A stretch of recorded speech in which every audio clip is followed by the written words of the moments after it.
back and ambushes John when she sees him running towards the hut. She takes the anchor and stabs it directly through John's face. Amanda managed to see his expressions before she killed him and is sure that he knew the truth. But when she tells this to Mr. Lorre, he says that the expression could also be the result of the Crossed chasing him. Amanda turns around and sees the horde of the Crossed approaching John's body, and she has no choice but to run away. She escapes with Tammy in the boat while they are being chased by the Crossed. When Tammy asks how Amanda got John's gun, Mr. Lorre convinces Amanda that Tammy has discovered her secret. Amanda screams in rage and then hits Tammy in the head. The two fight, and in the end, Amanda manages to stab her gun directly through Tammy's throat. Amanda travels back to the same house where she was hiding while coming to terms with what she has done. All this while, Mr. Lorre keeps hounding her that she is a natural-born killer and she is meant to survive. He tells her that the only reason she was able to escape from him was because she cut off her own hand, and that is because she was selfish and wanted to survive. However, Amanda is determined to prove Mr. Lorre wrong, which is why when she is in the crawl space, she says, "I'm not moving, I'm not fit to come out right now. Until I am staying here, even if it takes forever." Crossed Badlands number 37 to number 39, no lesson learned. This story introduces us to two unlikely associates that have been brought together by their pursuit for their own choice of death. A hardcore biker named Errol and a scooter riding hippie named Frank. Both of them are heading to San Diego, and Errol ensures to kill any of the Crossed that manage to get in his way. Frank tells Errol that he is going to San Diego to indulge in the best drug ever developed by his dealer. The only catch is that it kills you, but that is exactly how Frank wants to end his life. Errol, on the other hand, wants revenge. He wants to kill Zeke the Geek, the leader of a rival biker gang that wiped Errol's entire squad the day it all started. However, their happy duo soon becomes a trio when they come across a pregnant Mexican woman running for her life. Errol ends up killing the Crossed that was chasing her, and Frank ends up giving her a ride. The woman's name is Elena, and she is being chased by a drug lord who is the child's father. She too is going west, because there is a safe place for her there. Trouble, however, soon finds them when they come across a town full of survivors, led by a priest. The priest tries to act nice initially, and offers them residence and food. However, once he starts calling them sinners, Frank and Errol's ears perk up, but before they can do anything, they faint. The priest had drugged the food. When Errol wakes up, he is being held captive, and when he asks for Frank, they take him to the roof and show him where Frank is. Frank has been tied to a street pole in the shape of a cross, just like Jesus, and attached to the pole are several speakers. The priest tells Errol that the speakers will begin broadcasting loudly in order to attract the Crossed. This is their way of keeping themselves safe by using other people as bait. The priest goes on to tell Errol that they have oiled the pole, which means it will take the Crossed at least 20 or 30 minutes to get to the bait. And when the bait has been finally turned, that is when the survivors I was just putting on my tags. Hang on. Errol curses at the priest, which gets him thrown in. I was just putting on my tags. I was just putting on my tags. Alright, mic's working. Okay, I need to piss, and then we'll continue.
I'm fucking hungry.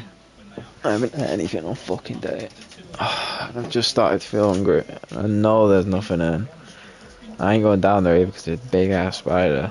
So I'm just... Bro, some bullshit. There's perks to both. Some bullshit. I'm so fucking hungry. Where's my phone? Actually hungry as well. Like I haven't been hungry all day. It's fucking. I love cream eggs, right? My dad gave me a cream egg. I didn't even bother. I didn't even fucking like. I wanted to, but.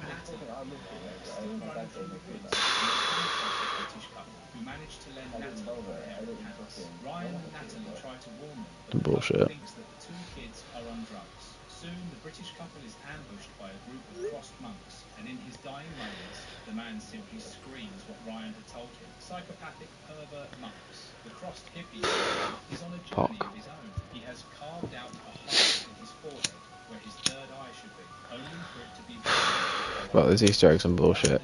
The tomb is bullshit as well, but if I have to do more canisters, bro, swear to God, I'm taking heads off. I don't know whose heads, but heads are coming off.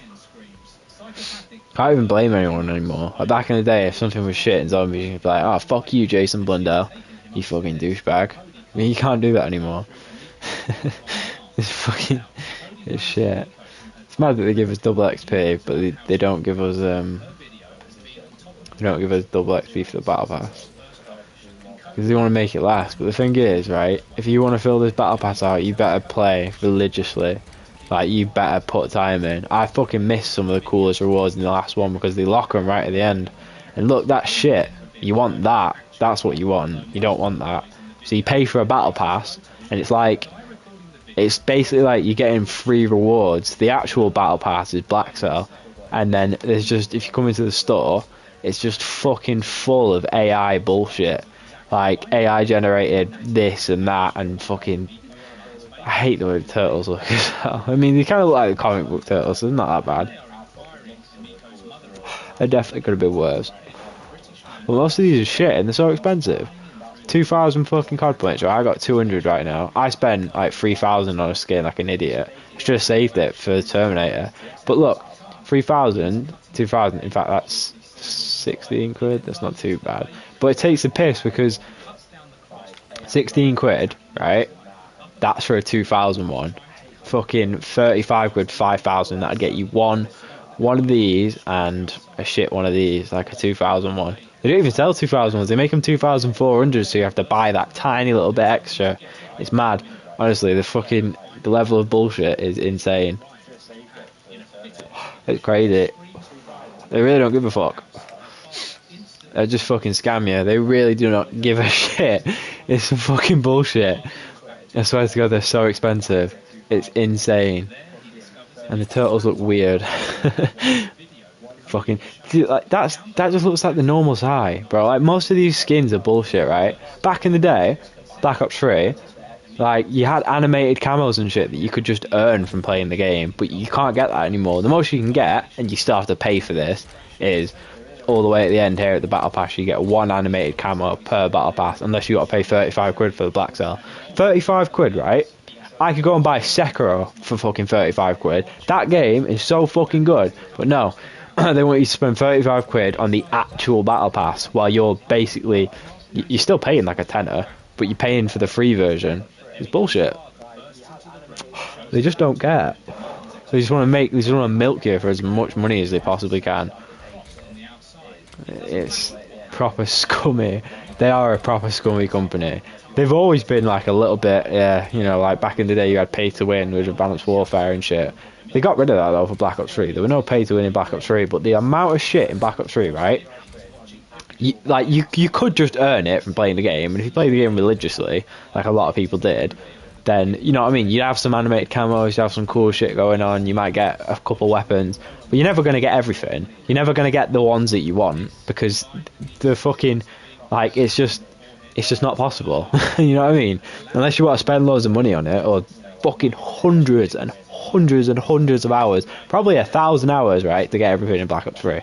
And in this game, it's no different. It's just a never-ending play, and never ever stop. I got fucking Nebula, right? I did the grind. I did everything. I'm like halfway to getting fucking Dark Man. I like that sort of shit, right? And I like that they put that in the game. And there's a Warzone one as well. So you've always got something to do. But on top of all that, the battle pass that comes out, it's just like, it takes so long to get through. And the reason I'm complaining is because if you play Fortnite, right?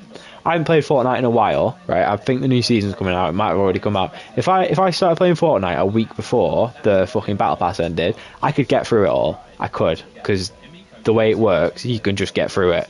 But in this game, there's just no chance of that happening. Like, unless you want to play for like 16 hours a day for all of that week, you might be able to get through it, but it'll fucking... And it's not even worth it. Like, you know what I mean? There's like one or two things that you might want. I want that, and then what else do I want? I guess I want that because it's the only fucking animated camera I can get. But what they've been doing is every season, in fact that does look pretty cool, but every season the animated camo that you get is always for the new weapon. Like it was for the Krig for the season 1. It was, I can't remember what it was for season 2. It might have been like the Cypher or something. But yeah, bullshit. And this season's fucking shit as well. Like, all these skins look terrible. People complain like, oh, Call of Duty skins are fucking, you know, they're too ridiculous. Well, those are just the ones that you buy. The ones I guess that looks kind of cool. That's a play on Black Ops 3, that is. Because there was a skin in Black Ops, like an operator or whatever in Black Ops 3 that looked a lot like that. Like, shit like that's cool, but most of them just look like this. Like, who's going to be running around like this? It looks stupid. And this, I guess that looks alright. It's an ultra skin apparently, because he's got a fucking... Because he looks like a... Yeah, I don't know, it looks alright. But it's still not worth it. That's just the standard skin with some blood on it. That, just base fucking shit, wood, and what is that, like fur? There's loads of guns like that. There's a bit of a theme going on where guns look like, kind of like 1980s, like fucking Vietnam War shit. They look alright, I guess. Some bullshit. I have to pause my stream. Didn't realise it was playing. Oh god. Ugh. Alright. Easter egg. Around the map on the floor, air. So once you've got them all glowing and then you've got them all floated into the air, the abominations will die and it will start a little defense where you'll have to protect the center area from vermin spawning. And after you've taken out enough vermin and enough time has passed, you'll complete the step and the canister, which we originally placed in that yellow box, will be retrievable and it will be charged up now as an explosive canister. So with that canister picked up, you need to go back down the elevator, or you can take the fast travel from the spawn, and you need to come to this crafting bench and hold square on it, and that will place the canister inside. And then when you're holding your regular base version of the Ray Gun Mark II, you can hold square on the bench again, and that will craft it into the blue version of the Mark II. So that's 1 out of 3 elemental Mark IIs that we need for the Easter egg. For the second canister, we're going to need tomahawks. So pick up some of those from a crafting bench or from the ones you can find in various areas just around Mark IIs that we need for the Easter egg. For the second canister, we're going to need tomahawks. So pick up some of those from a crafting bench or from the ones you can find in various areas just around the map, on the floor and things like that. And then head down to the mainframe chamber and take a look at this tube just here. To the side of it, you should see a letter on the wall, and you need to make a note of whether it says A or B. Then run through to this part of the underground, and on the left, you'll see an A and a B on the wall and some pipes with gas coming out of them. And you can turn the gas on or off at a given one of those red wheels by hitting it with a tomahawk. What we want to do is we want to turn on the gas to make it flow to the letter that you've got in your game. So if your letter's A, you're going to turn on the leftmost wheel, the middle wheel, and then turn on the A, but make sure B is turned off. Or if you've got B, turn on the leftmost, turn on the middle, and then only turn on B and turn off A. You have to throw your tomahawks very precisely to get the wheels to turn, but once you've successfully turned on the 3 valves that you need to get gas to flow to your letter, Wait, what? and 3? you can turn the gas on or off at a given one of those red wheels by hitting it with a tomahawk. What we want to do is we want to turn on the gas to make it flow to the letter that you've got in your game. So if your letter's A, you're going to turn on the leftmost wheel, the middle wheel, and then turn on the A, but make sure B is turned off. Or if you've got B, turn on the leftmost, turn on the middle, and then only turn on B and turn off A. You have to throw your tomahawks very precisely to get the wheels to turn, but once you've successfully turned on the 3 valves that you need to get gas to flow to your letter, you'll get an audio quote from Sam, and you'll then be able to go back to the mainframe chamber where Sam is and use an explosive like a Semtex on the front of the canister now that it's filled with gas to blow it open, and you'll be able to pick up a canister from inside by holding square. With that canister grabbed, we're going to start working on the next elemental ray gun, which is the purple shot. Okay, that's pretty simple. I'm like round 23 though. I am definitely going to have to redo this, 100%. Oh.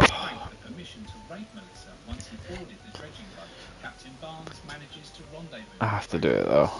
I can imagine how I can do it. I don't know what the boss fight is going to be. The boss fight will be the great decider on whether or not I can do it at round 30. How much more is actually left? 8 minutes 28. Times the 3. There's quite a bit more to do.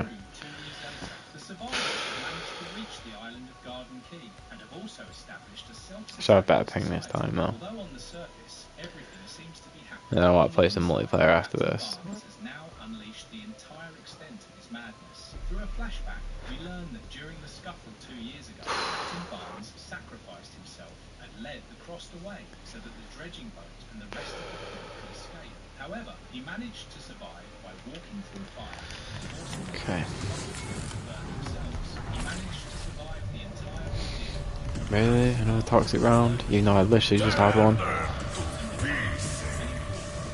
I wonder if you could just manipulate that, like keep leaving, saving, just like every single round of the toxic round.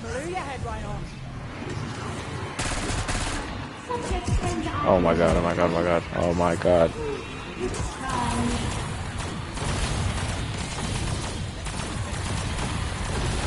I need as much scrap as I can get.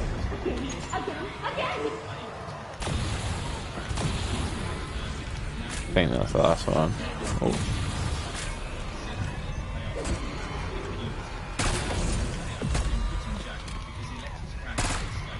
Why is there so many of them?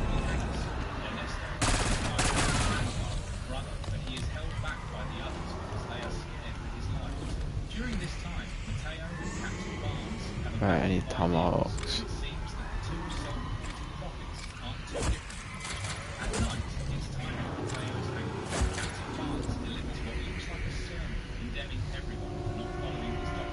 Okay, I need to look for the letter, whether or not it's A or B.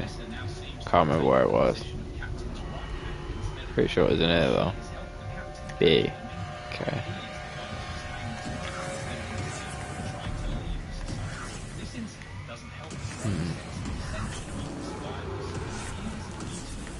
And then We learn that Melissa has grown to be the captain's closest courtesan, and she has already birthed numerous babies for him that are taken care of by Amanda. Dr. El Sayed. that should be done. Someone describe how it smells? I can sense the compound it contains, but no, no.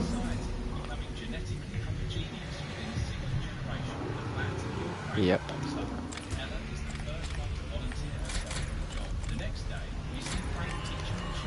Priming Semtex!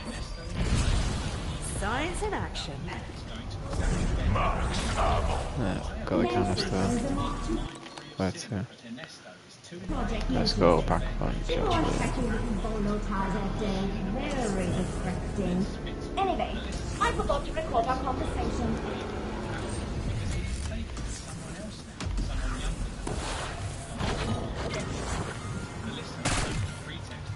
God damn it, this gun is not doing it. I think I should have picked a different gun. This gun's usually like pretty solid. This is usually like a good choice. I'm round 24 now anyway, so pretty close to being able to buy Ultra Age, which is going to be huge. I don't know where it spawns though. Probably near spawn. It's usually near spawn. There we go.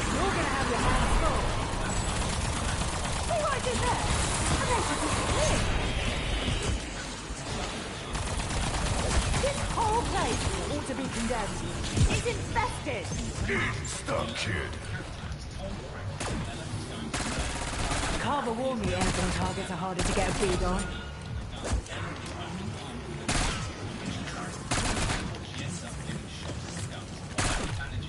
Clear up the stragglers. I've actually been reading The Walking Dead recently. Like, the comic. It's pretty good. I've been enjoying it. I'm like halfway through. Probably the first comic I've read and actually understood. Providence just like completely brain fucked me. I had no idea what was going on most of the time. It's crazy. I'm fucking stupid. That's just the way the wind blows. I don't know what I'm doing. Where am I going? Shotgun ray gun, and for this we need to rely on a little bit of RNG of mainframe chamber west. With that canister grabbed, we're going to start working on the next elemental ray gun, which is the purple shotgun ray gun. And for this we need to rely on a little bit of RNG because you need to open up all of these white boxes around the map, and one of them is going to contain a bomb that you need to pick up. There are tons of locations of these things, so I'll show you a load of them now. The first white box spawn we're going to take a look at is in the armory.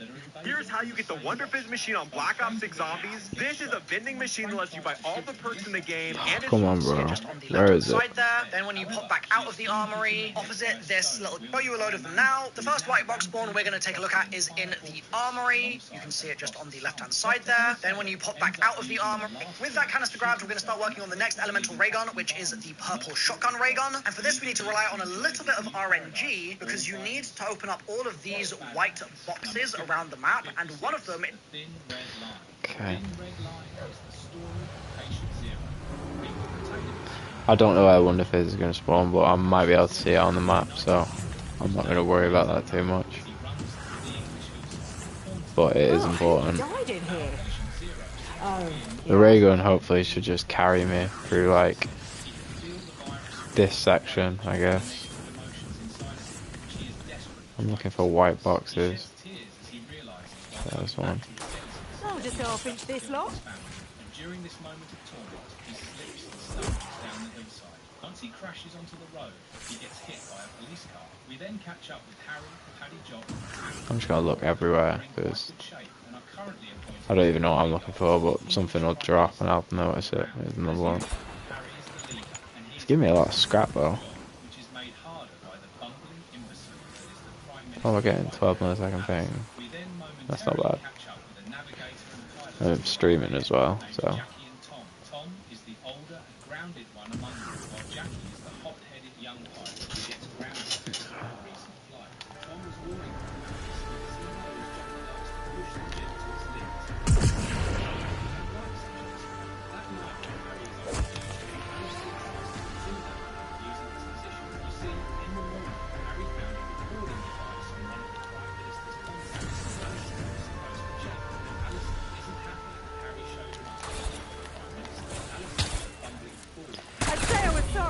but I'm not. What am I actually looking for in the box? Should probably find out. Is going to contain a bomb that you need to pick up. There are tons of locations of these. Oh, fucking hell.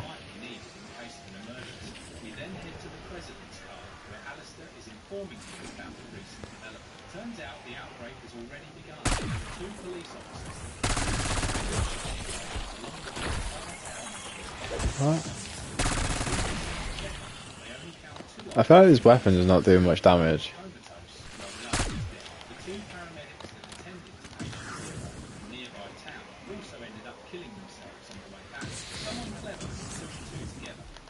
I wish I had another person to do this with. I don't really like doing Easter eggs on my own.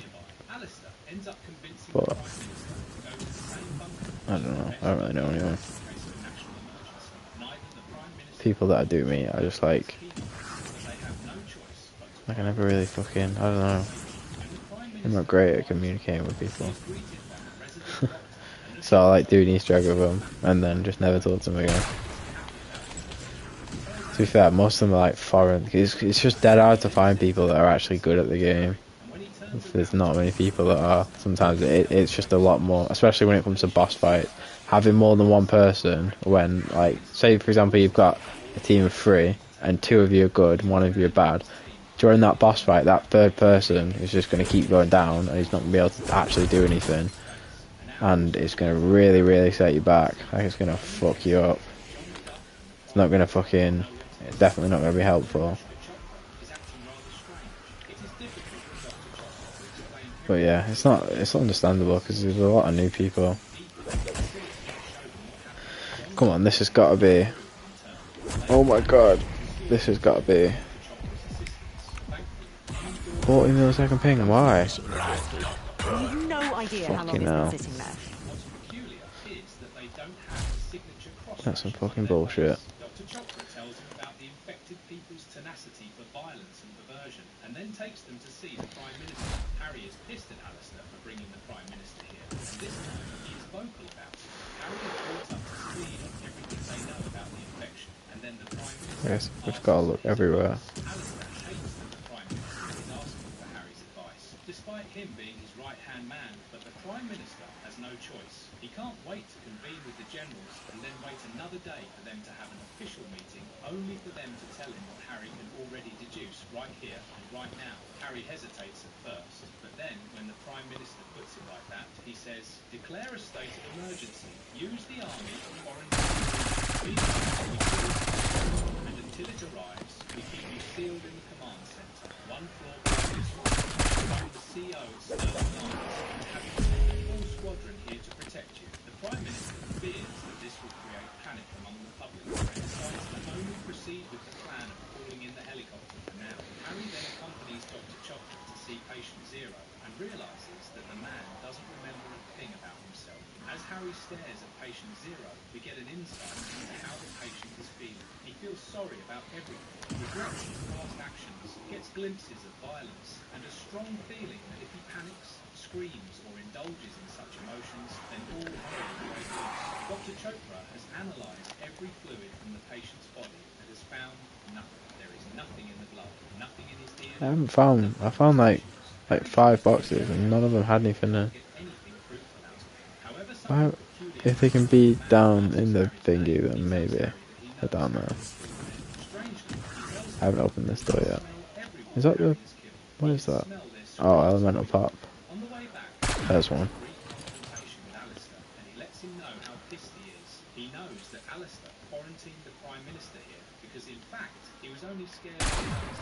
Got it.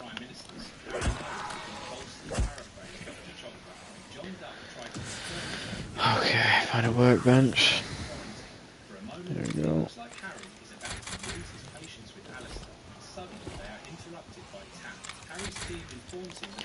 Okay, what next? These things, so I'll show you a load of them now. The first white box spawn we're going to take a look at. Harvest Tunnel, you can find another white box in. Going through there and down to the outside west balcony, you can...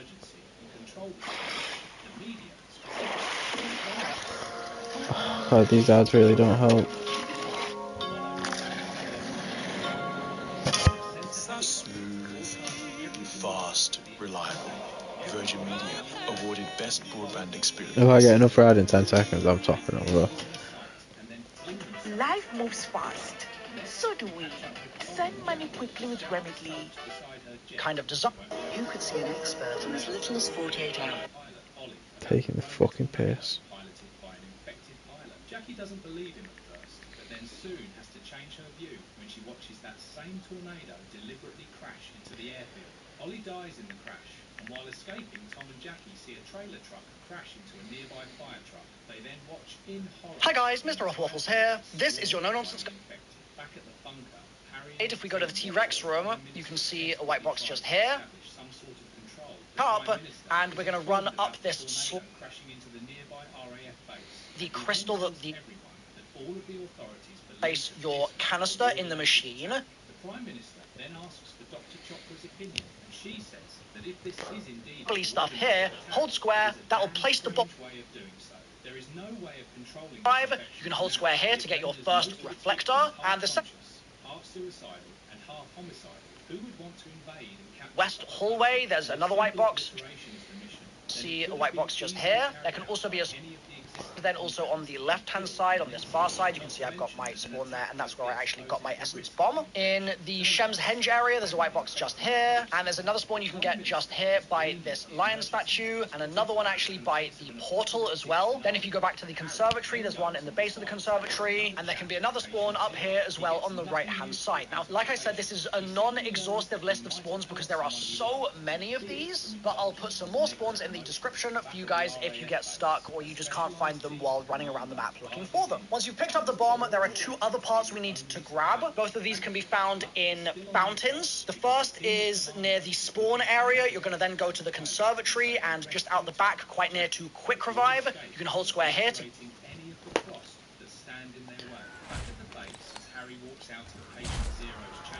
Okay. Turns out she has identified that the infection is spreading through a virus, which has now reached its maturity. She has been studying the samples gathered from John Duff and his team, and posits that till now the virus was trying to find its purpose, which is why initially they came across various symptoms ranging from murderous rage to the instinct of self-harm, simple catatonia, or even death. But now that the virus has manifested and matured, it leads to nothing but pure rage. And when Harry asks, how fast can the matured virus infect them now? The Chopper simply snaps her fingers. Harry then walks up to John Duff and his team to check out the physical alteration Dr. Chopper mentioned. He sees the signature cross rash on John's face. Over the next few hours, the forces that Harry requested to protect the Prime Minister arrive at base. They learn that the infection is spreading around the world. Blackouts have been reported in almost... to get your first reflector, and the second one is just here. As you can see, there is another fountain of the same kind of design. You can hold square on it and get your second reflector. So once you've got two first reflector, and the second one is just here. As you between Harry and Alistair again, because the latter wants Harry to go and interrogate patient Zero by torturing him, something Harry is totally against. They are then informed that there was a nuclear airburst above the airspace of Delhi, and we've also learned that patient Zero is hiding things from Harry, mainly his feelings. Images of violence and rage have been manifesting in his mind. Fucking hell. Somehow he can visualize and see brutal moments and incidents from human history. He doesn't speak about this because he is afraid that if he indulges in these visions and talks about them, whatever is trying to talk to him and take over him will finally succeed. We then go back to catch up with Tom and Jackie. Their vehicle has crashed and almost every commando that was escorting has been killed. Their leader is gravely injured, which is why he hands them... As you can see, there is another fountain of the same kind of design. You can hold square on it and get your second reflector. So once you've got two reflectors and you've got your bomb, then go back downstairs to the underground, and on this wall of rubbly stuff here, hold square. That will place the bomb and it will blow open a tunnel inside. Then go through the tunnel. At the base, there is another problem at hand. The Prime Minister has just talked to the flagship fleet of Tu-95 bombers flown by infected pilots is headed for the eastern coast of North America. Putin has asked the Prime Minister to shoot the fleet down before it reaches America and has promised not to retaliate once it is done. The Russians are helpless because their entire air force has been infected. And things aren't looking that great for the United Kingdom either, because the Prime Minister is unable to get in touch with either of their RAF bases as well. They have 10 hours to intercept the fleet before it reaches America. What's more is that they have been unable to get in touch with the White House, and instead have been conversing with NORAD. NORAD has promised retaliation if the fleet ends up missing, and that won't happen if the fleet is carrying any nuclear bombs by the end of the entire... Where the fuck? Swear to God, man, this Easter egg is so tedious. It's not like terrible, but there is a lot going on. Kind of reminds me of like old Easter eggs a little bit. It's got that kind of like feel to it. Oh God, that's not good. Gotta find out what I need to do. This is a fucking nightmare. Swear to God. I'll get like all the way there as well, and then I won't be able to do it. Do a 180 and... There weren't many to begin with. The head of security currently present at the base, then intervenes. Come on. Tells the Prime Minister about a secret protocol they have in place in case of such emergency. Oh, come on. Why? Hidden bunkers around the country. Each one contains a single nuclear 10 minutes and 33. This is so that in the event It's Mr. Waffles here. This is your no-nonsense guide to the Shattered Veil Easter egg in Black Ops 6. Open a tunnel inside. Then go through the tunnel, across the room, and place your canister in the machine. That will cause lasers to spawn in from the ceiling. Then do a 180 and place one of your reflectors on this metal podium just here. And your second reflector just down here. And that's going to reflect the beam across the room into one of these doppelgast statues. You then just need to melee the crystal that the beam is coming out from, and that will cause the doppelgast to turn into a real doppelgast, and you need to kill it. And so this is a fight. Okay, where is in this direction? Here we go. Find the beam. That should shoot something out. Oh right, yeah. Reflect. And then reflect again. And then melee. And then doppelgast. Where? Illumination. Oh no. There's another one as well, so that's pretty easy.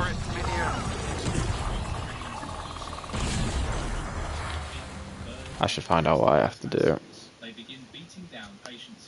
First, doppelgast soul collected. Next, you're going to melee this reflector just here, next to where the beam is coming from, and the reflector on the other side of the room we're actually going to pick up, and we're going to run up this slope here on the left-hand side, and hang on, what? Reflector just here, next to where the beam is. Hang on, so melee that. And then pick up the other one. Where did I put the other one? Oh, I don't know. I should need to deal with this really. Oh, fuck. I should go and get Vulture Aid as well. Any last request? Shit, I asked that earlier. Oh. Alright. Take advantage of the double points. Serves you right not to kill me when you had the chance. I'm not worrying about it. Oh my god. Jesus Christ, we got a lot of power-ups. Okay, and then the last couple of zombies here, so let's go and do the Wonder Fizz. That's the wrong way.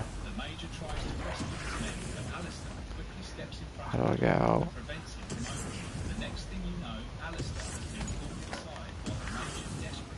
There. Oh my fucking god. Oh yeah, that actually was right. Okay. And then what's that all about? It's probably a spawn.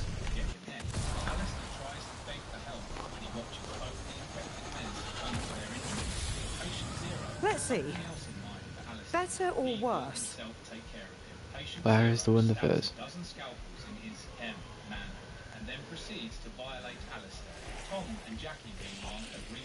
Oh, I gotta find out where the Wonder Fizz is. The entire fleet of Tu-95 bombers is being piloted by the Crossed, and what's more is that each of the bombers is armed to the teeth with nuclear weapons. Tom sets the atomic bomb to airburst at 8,000 feet, but that is when their luck runs out. Today I'm giving you a tour of the brand new fuel, and before Tom can troubleshoot this problem, the engine stops working. Tom desperately tries to find a way to rescue. Have another one of those traps. We have a GS-40 blocks, one big giant area. This is one of my favorite areas. This is something for the Easter egg. Ammo crate. We have the compact on the wall. Moving on up this way, we have another box location. Nothing too crazy up here. We're moving around to Speed Cola and more stuff for the Easter egg and ray guns and everything again.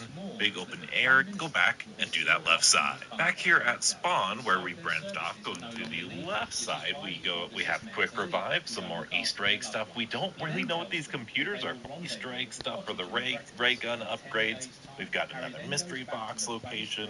Through here, we've got another side of that Guardian trap. Got Tonto on the level, very important, as well as leading to the mansion. And moving into this courtyard, there's a lot of good stuff. We have an ammo crate to our left, but most importantly, all the way to our right, we have a crafting table, very important, as well as the statue that I'm going to point out right here.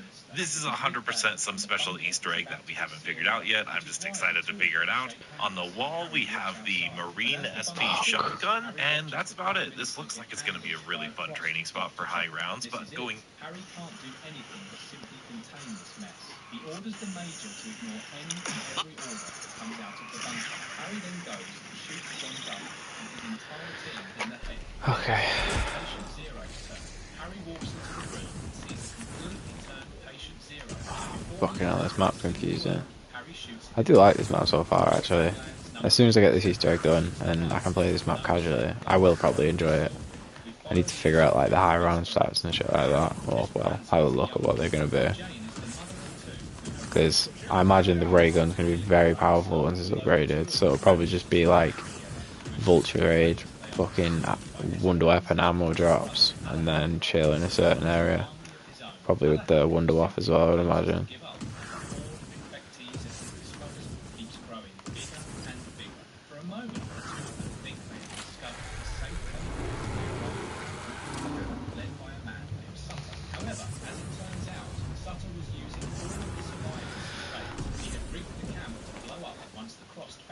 There we go. Finally. Is there a chance some of these are just placebos? It could all be psychological. Down here. Esperanza is too weak to carry on, which is why the two of them decide to blow up the camp anyways. The fire reaches down into the camp and the two barely manage to escape, only for Jane to lose Esperanza. Is coming from, and the reflector on the other side of the room we're actually going to pick up. Esperanza's last words to Jane. How was that? Through sheer luck, Alejandro gets captured in a bear trap. It was like Jane, who is too distraught there. Esperanza's death, loses the will to live. And then up here. Nope. During this entire time, Jane is chanting that there is no safe space. There is Up no here. safe space for survival. And then what do I do? And there is nobody coming to save them. And we're going to run up this slope here on the left-hand side and place that reflector down at the top. We're then going to melee it, and as you can see, that is going to reflect the beam again into another doppelganger statue. So go and melee the source crystal. During the days before the crossed Edward is a former police detective, a distraught father who is looking to examine people who were involved in the rape and murder of his family. As he works his way through the list of people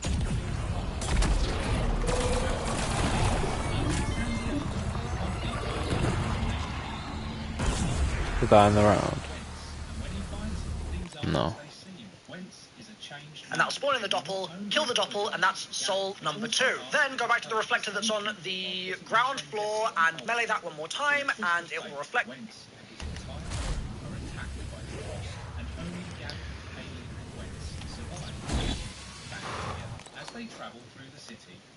To a third doppelganger statue, same deal, melee the source crystal. Is that? Yeah.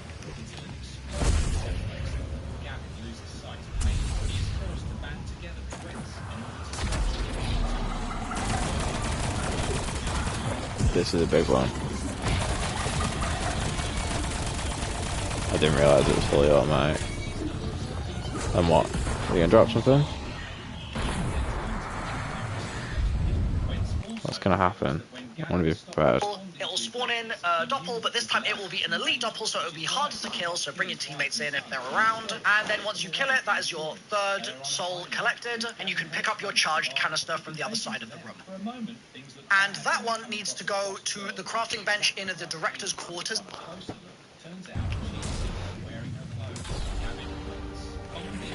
Nice top up, if I do say.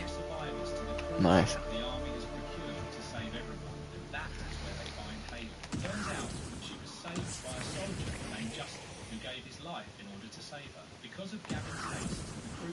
ends up surviving, even though they encounter Wow. Navy warships commandeered by the Crossed. Wentz gets before arms to the island where Gavin Literally the same thing twice. and then Gavin proceeds with his promise of killing Wentz. During his dying moments, Wentz reveals his true nature. Finding God was just an act, and even though he has died, he tells Gavin that he has won because he will die with the memory of raping his entire family and murdering his daughter. Gavin kills Wentz mercilessly, and then we learn that he sees his daughter in Haley.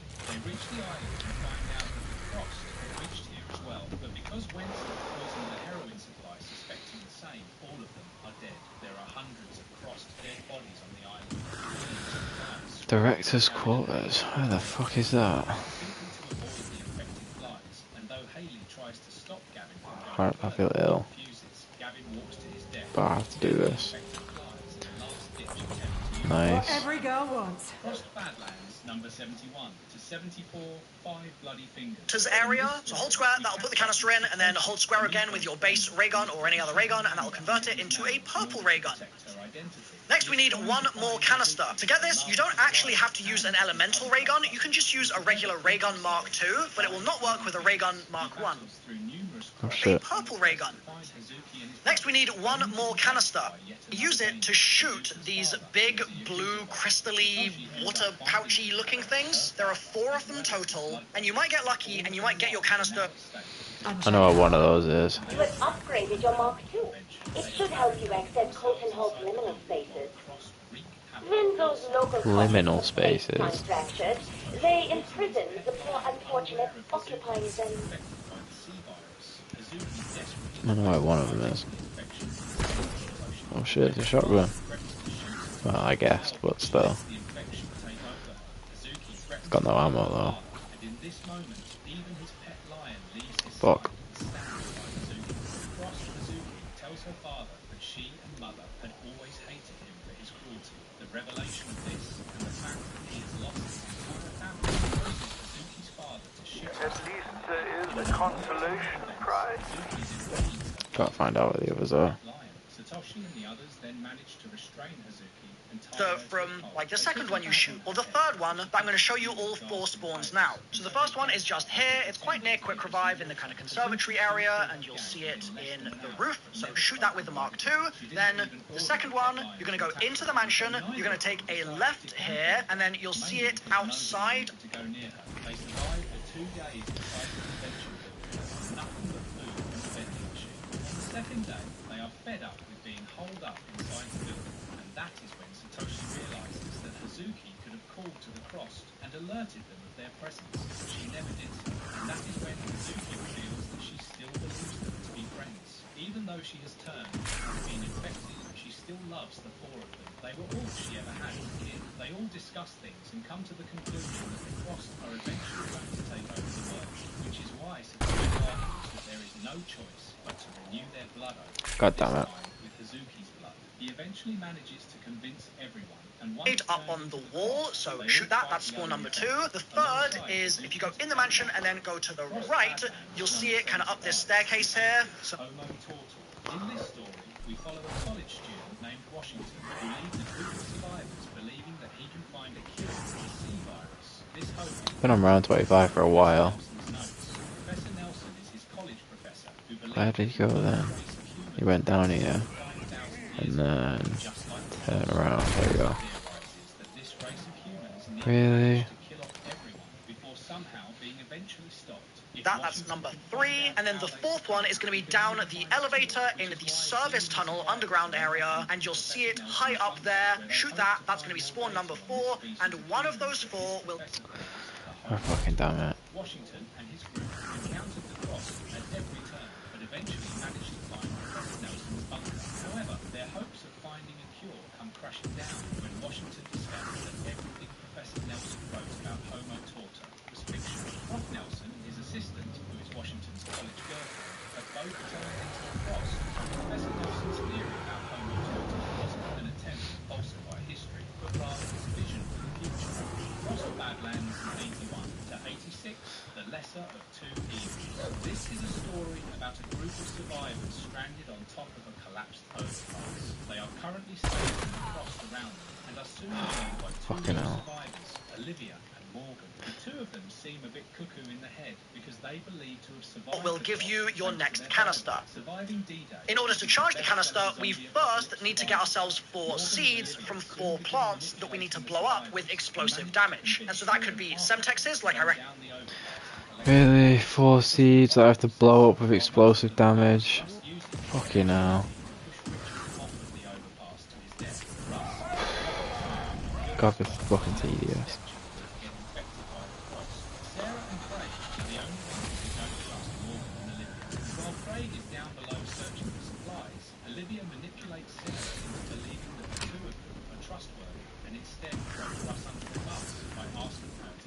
Oh god, it's RNG.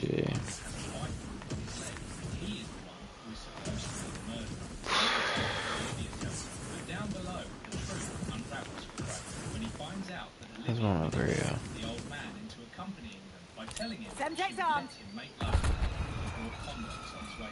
And surprisingly, Olivia and Morgan's plans work when the survivors, including Craig, get killed by the... I recommended you spawn in with at the start of the video, or that could be you using the ray gun Mark II on them, because that's explosive damage as well. But you will have to use the base version of the Mark II, you can't use the elemental versions here. There are a ton of plant spawns. I'm going to show you as many as I possibly can now. So for the first one, we're going to be in Shem's Henge, and it's towards the back area by this ledge, or it's maybe also to the right. Time to put the aggressive in agriculture.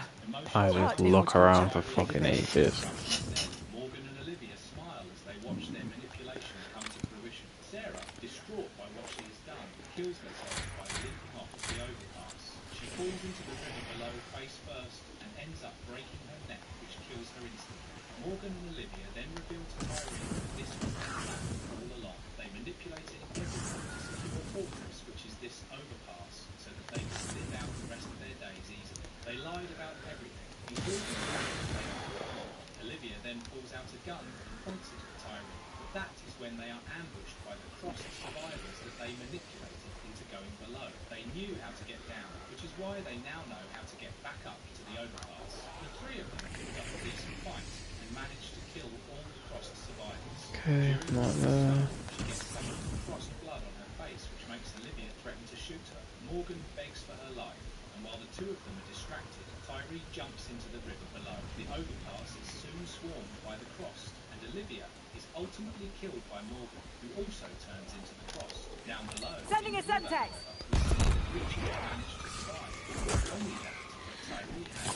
They both jumped into the water. I actually even have to do this. Crossed Badlands, number 87 to 90, Shrink. This story follows two brothers, Jack and Clancy. Jack, the older one, is a psychologist and a straight-A student, while Clancy has been a bully ever since he was a kid, or that is how Jack likes to paint. Right by the tree, it can be around there. The next is going to be near Quick Revive. It's going to be on one of the sides of the fountain just there. Then spawn number 3 is on this side of the bridge, and there's also another spawn on the other side of the bridge. That's spawn number 4. Then if we go back to the top of the conservatory here, on the left-hand side by these bushes, you can find a 5th potential spawn. Also on the right-hand side of this area, you can find one towards this kind of corner or towards these bushes. Then if you go through the mansion to the southwest balcony, there can be one out here, or... We can extract you now. Fucking the rotor shaft and skid myself. spend this round down here.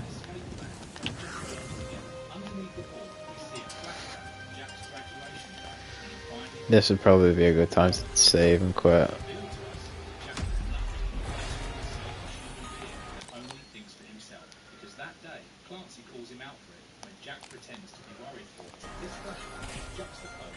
Hopefully I don't lose anything.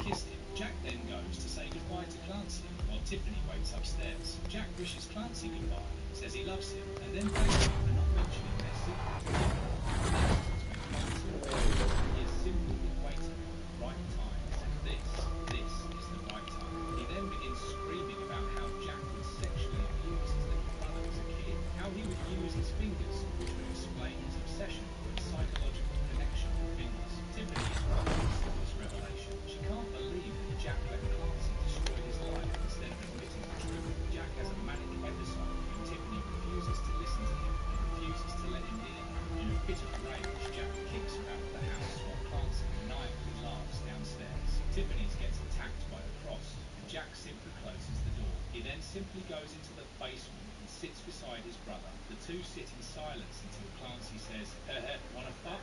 Sure. Crossed Badlands, number 91. 92, Anti-Cross. Yeah, This 2 is a seeds. about 5 survivors, which includes 4 men, 1 woman who is an older woman named Ledger, and 4 men barricading themselves beside a comic book store. Everyone struggles with boredom, and eventually they work together, staying inside the comic book store. Soon it is revealed that the 4 men have captured Ledger as a hostage. They are very close.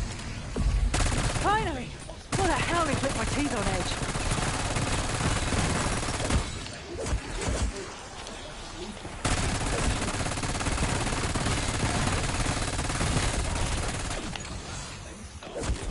Double point.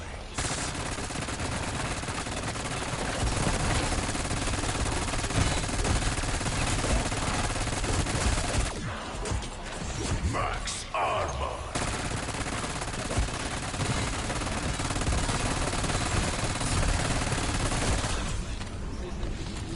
Insta-kill. Here to raise the dead. You're gonna have your hands full. That arrow got fucking loads of ammo for that. No wonder weapon.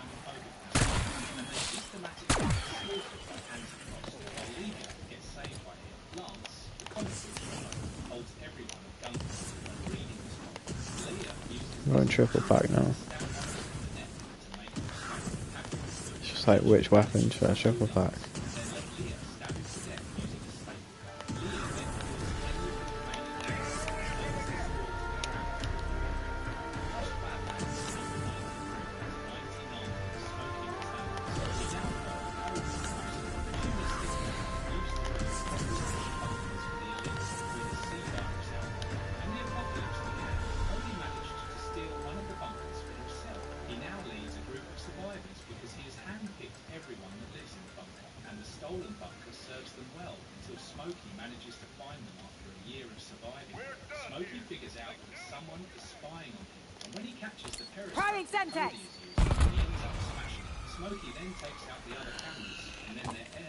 Bullets and botany, a classic combo.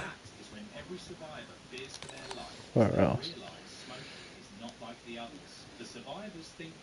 Another can be inside here on this table. Then another spawn is back here on this little tree well. And then another one is behind double tap in this corner, just kind of hidden away. So like I said, you're only going to get 4 of the spawns, and they're usually going to spawn near a kind of grassy area or something along those lines. After all, they are plants. But if you can't find them still, then check the description and I'll have some extra spawn spots in.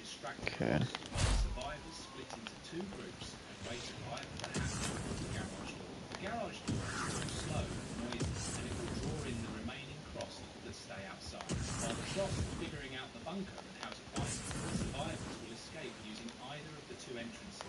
Everyone will be gambling their life depending on the exit they choose. If they choose the garage door, they will have to wait for it to open, but will have the advantage of using cars. If they choose the hatch that opens in the woods, they will be gambling on the fact that they will have to circle around to the chopper in order to make their escape. And that is, if the chopper is still functional at all. The survivors quickly split into 2 groups, the ones who will drive stick shift and the others will Ben, because he is the only one who knows how to fly a chopper. The next day, they enact the plan. The main door opens and Smokey grins a wide smile. Cody takes a few seconds to ensure that the Crossed have gotten into the bunker before opening the garage door. Things are looking good for Ben and his band of survivors, because the chopper seems to be intact. However, things soon blow out of proportion when Smokey shows up to the chopper. Smokey had predicted their plan, and while the survivors in the cars have managed to escape, their path is soon blocked by the same chopper piloted by Ben. Smokey is holding him hostage, and he is forced to fly the chopper to the other survivors. Smokey forces Ben to crash the chopper into the cars in front of them, and then leaps out before the explosion. The remaining survivors are killed by the Crossed, but when they try to kill Cody, Smokey steps in and claims them. Cody begs for his life and tells Smokey that he built the bunker and he knows about others as well. He promises to lead Smokey to the other bunkers, where he will be able to find more victims. Just like Oliver, Cody has sold humanity just for the sake of his own survival. Smokey then flips Cody's car over and has Cody drive him back to the bunker. There, he forces Cody to tell him about the bunker and why it was built. Through the answer to this question, Smokey learns about rebuilding civilization. He orders the Cross to stop breaking things, and then orders Cody to rebuild the world, his world. We then see how Smokey and Cody operate over the next few months. Cody would go up to a survival bunker, make some excuse, and offer them food or medicine to get them to open it up. Once open, Smokey and his crew would attack and torture to their heart's extent, while leaving some innocent survivors alive. Cody can't rebuild the world. Fucking hell. He needs help, which is why Smokey spares the innocent ones that seem least threatening. While all of this is happening, Cody makes sure to go and wait in the truck where all the survivors are kept, so that they don't get to know that he is working alongside the Cross.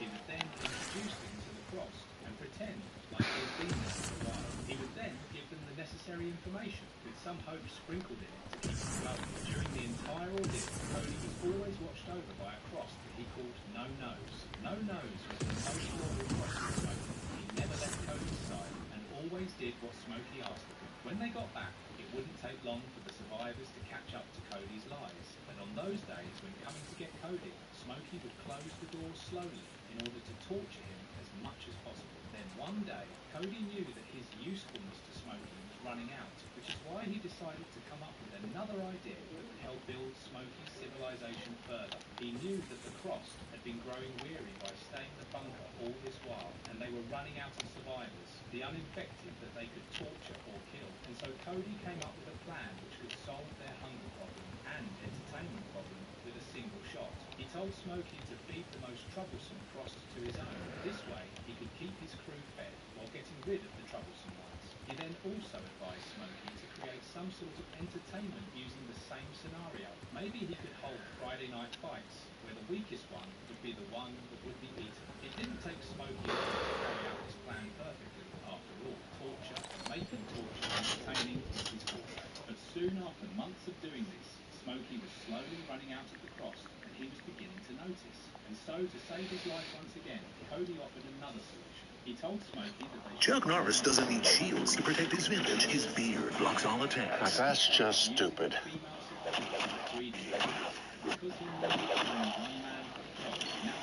Tossing tip. But he never had a choice. He was forced to breed with women who would then go on to father his children. His sons would become and his daughters the next generation of breeding. Cody thought he was surviving, but he never noticed that he was indulging in drugs and alcohol to numb the pain more and more, especially after he explained selective breeding to Smokey. He told Smokey to breed the smartest Cross with each other to get the smartest children that would help build the society he has envisioned. Getting the Cross women to have sex wasn't the issue. The issue was forcing them to take care of themselves. During this time, Cody also understood why the Cross followed Smokey. The Cross didn't care about fights, they cared about killing. Smokey was the best killer among them, which is why they all followed. Within the next few months, they had some sort of society at their hands. They even managed to find a doctor that would help them with breeding. This is a quick guide for all of the seed locations on the Shattered Veil. The first location is in this close left corner right next to this bridge in spawn. The second location is in the opposite corner on the other side of the bridge in spawn. The third location is to the right of Quick Revive next to the first reflector plate.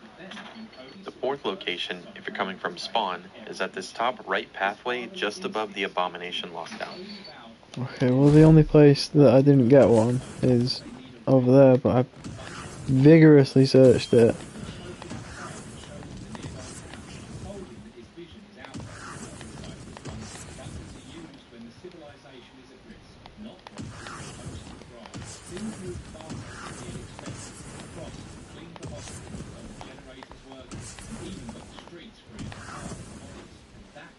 It's got to be around here somewhere.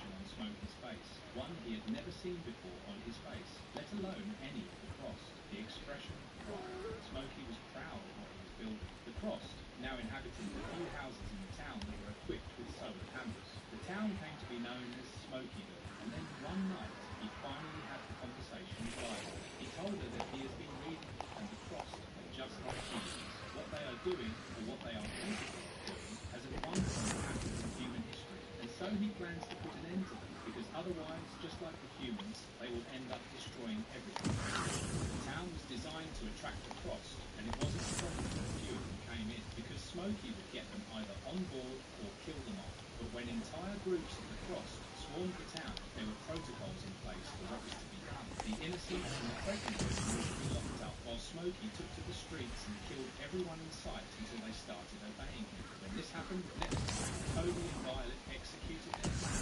They knew they would always be guarded by no-nos, but they also knew that the Frost were nothing but their impulses, and so they used this against no-nos, lured him into their room by having sex as loudly as possible. Once no-nos barged inside, Cody stabbed him in the arm and he fired into the hospital. The crossed guards did not pay attention to them because they were regulars, and the two split ways to execute their plan. Cody was going to get the guns and the trucks ready, while Violet got the pregnant women out of their wall.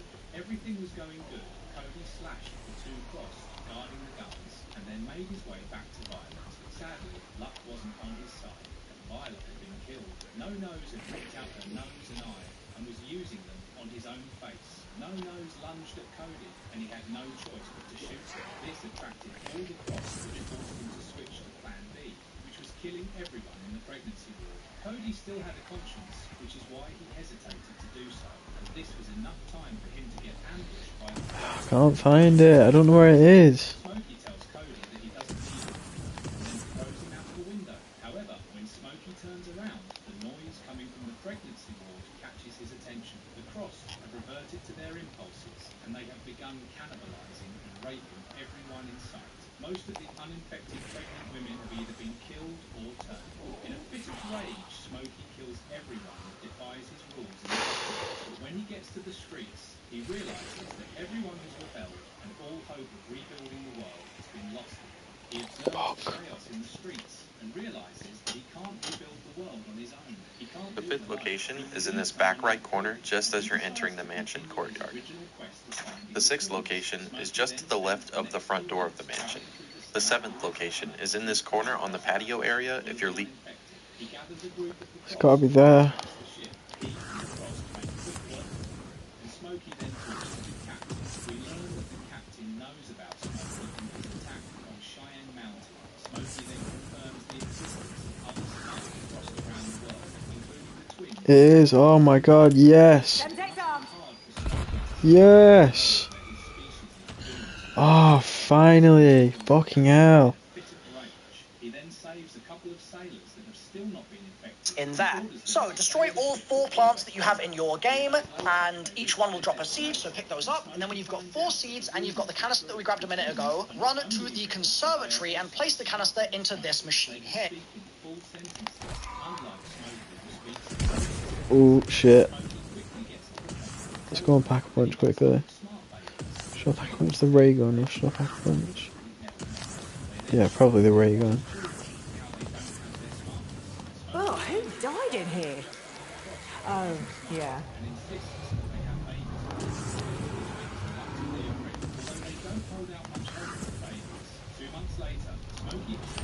Fresh, bullet-fueled madness on the way. Then 3 months later, he tells the twins that they have to move. They have been on the island for years, and it is quickly running out of resources. They will need a decent place with electricity and medical supplies so as to create a healthy environment for the babies. The twins aren't happy about it, and they demand the same luxurious life that they lead here on the island once they reach Smokey's preferred place. Smokey travels with this band of Frost while protecting the twins every step of the way. When they reach Key Largo, Florida, Smokey frees the sailor he had been keeping captive and asks him to help find a suitable, sustainable spot. Oh, fuck.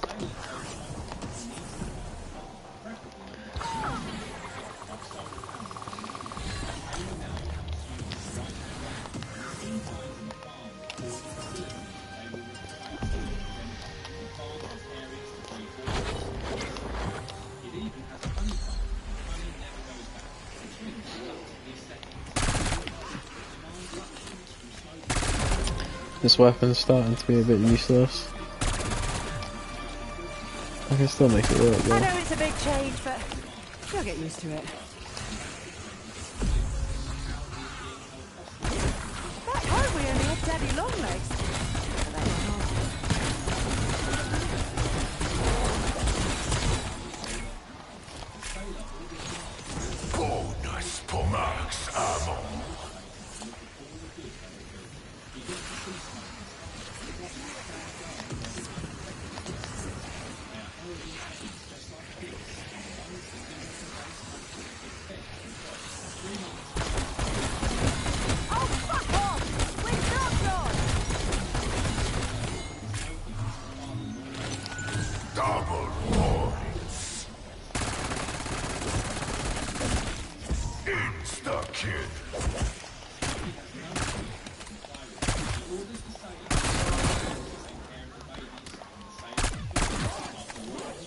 shit. It has been 4 months now, and Smokey has impregnated 3 more crossbreeds. He then has high hopes for his son when he speaks his first word of God. But we then see the flip side of owning a farm in this world. It is regularly attacked by groups of the cross, and Smokey and the sailor have no choice but to defend it.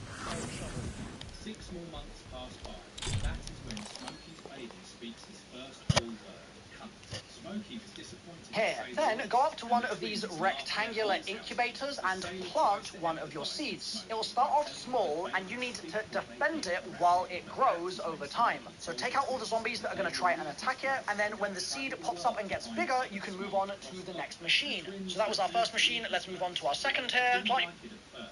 It grows over this machine here. Then go up to one of these rectangular incubators and plant one of your seeds. It will start off small and you need to defend it while it grows over time. So take out all the zombies that are going to try and attack it, and then when the seed pops up and gets bigger, you can move on to the next machine. So that was our first machine. Let's move on to our second here. Plant your seed. Fuck. Smokey walks down to the kitchen, opens the fridge, grabs 2 beers, hands one to the sailor, and then goes and sits out on the porch. The two sit there drinking, watching everything Smokey has built. Then we catch up with 15 years later. Smokey and the sailor are in the place drinking beers. They're growing old, and Smokey looks miserable. He doesn't seem happy with his drink because he all he has. How am I harvesting toxic spores?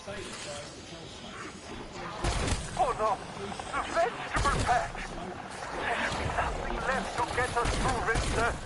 They are the ones who now go out to hunt and gather. That's done.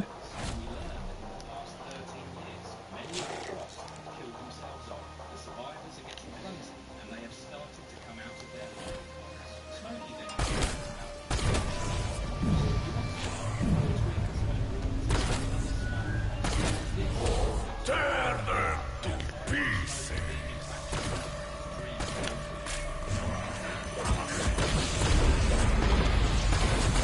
Unseen, unstoppable.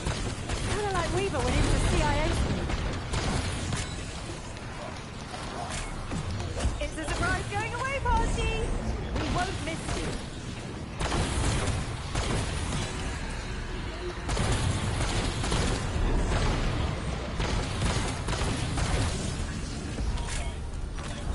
Max ammo.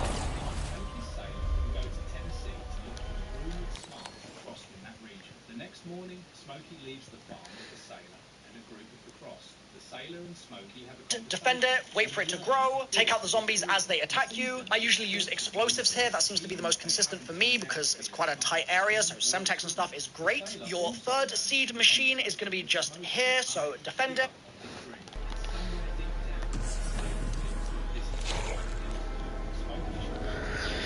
Oh god, this is intense.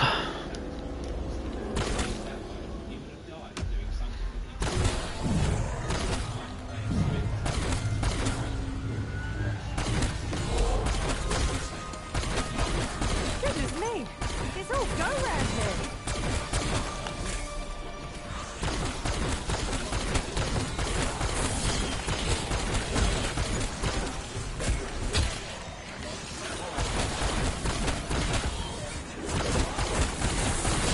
Three to grab. There's a lot more of you than that. Now that Smokey is alone, they plan to kill him because he is the only Defend it, wait for it to get big, and then your fourth seed machine is going to be just here. Defend it again. Wait.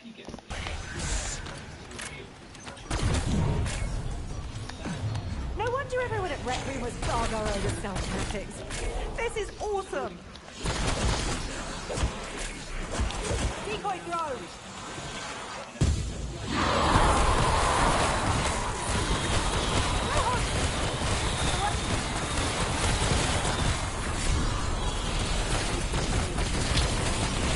Max armor.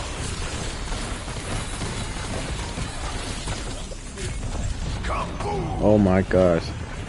This is intense.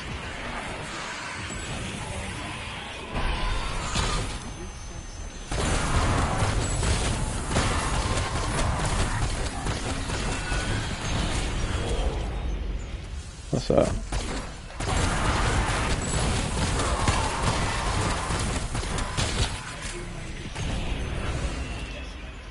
Did I fail? Do I have to try again? Did I keep this up? Everything's dandy. Well, not dandy, but you know what I mean. And there goes the flavor.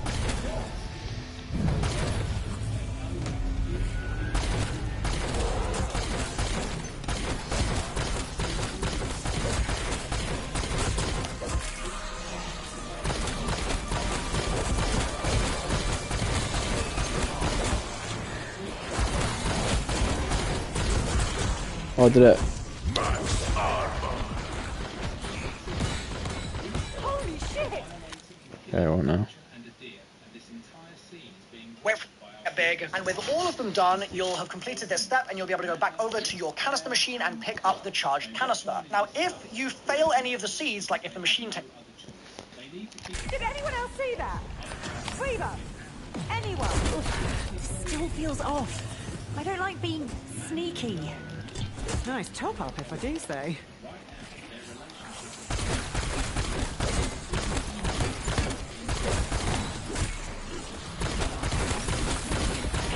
Last few. Double point.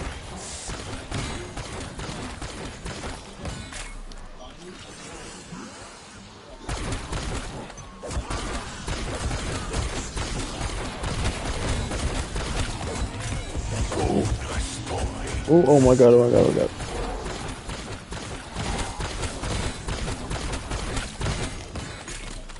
Okay.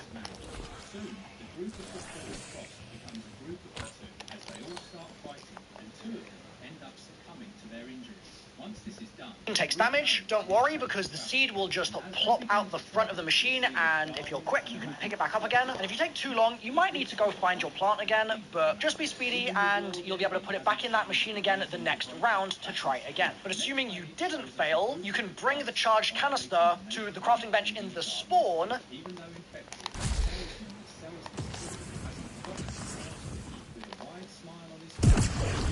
But this is fucking stressful, you know. This whole thing has been just like pure stress and tediousness. Tedium? Is that a word? Tedium? Kinda sounds like a word. Anyway. Oh god, what's next? A botulism cannon? What does that even mean? And hold square on it, and that will put the canister in, and then you can hold square again to get the next ray gun Mark II, which is the marksman rifle yellow one. That's all of the elemental ray guns built, and we're now going to use them to open up 3 liminal spaces. So for our first one, we're going to use the blue elemental ray gun. So if you've switched off to a different element at this point, go back to the crafting bench down in the underground area and get yourself the blue Mark II again. Okay. You have upgraded your Mark II. It should help you access Colton Hall's liminal spaces. When those local pockets of space-time fractured, they imprison the poor unfortunate occupying them.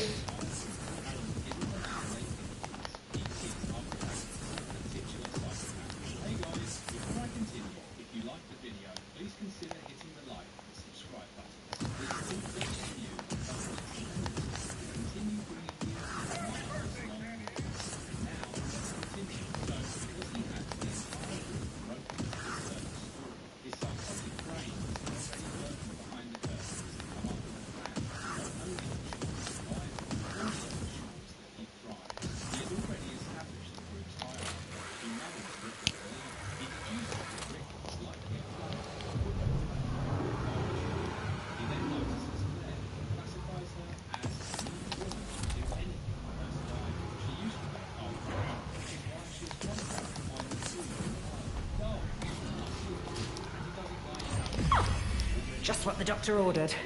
Good one, Elizabeth.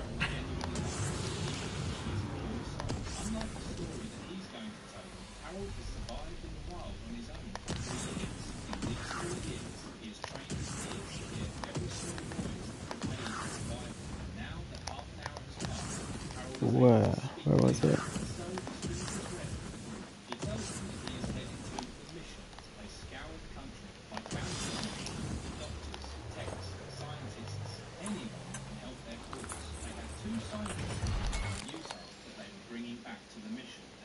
again. Then, to open up the area where the liminal space is, we're going to need to go and find a part, and it's located in the entrance to the elevator room. So hold square here, and you'll see a sconce go into your inventory when you it up. I'm all fired up.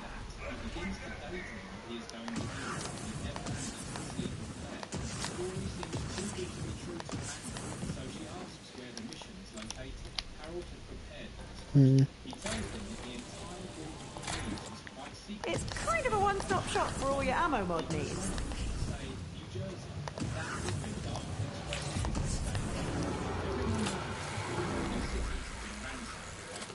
How could the mission survive in such a densely populated place like New Jersey? Harold simply chalks it up to the military.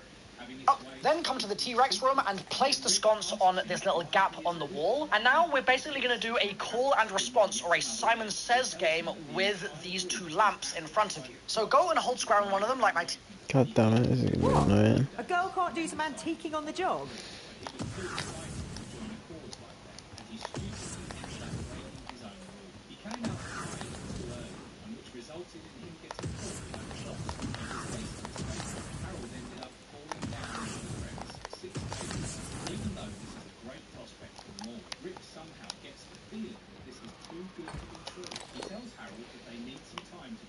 Doing here, and that light will light up while you hold square, and then it's going to go off, and it's going to give you a sequence to re-enter. So for example, in my game here, the right light went back on and then it went off, so I knew that I had to go hold square on the right hand side once and then step away. Then after I'd done that, it gives you a new code, and the code is going to extend from the first one. So my first stage of this was just one flash on the right hand side. My second stage is one flash on the right, one flash on the left, because it's kind of building on what's gone before. So I enter my one flash on the right, I enter my one flash on the left, and then it's... The house is a shambles, but you've got to start somewhere.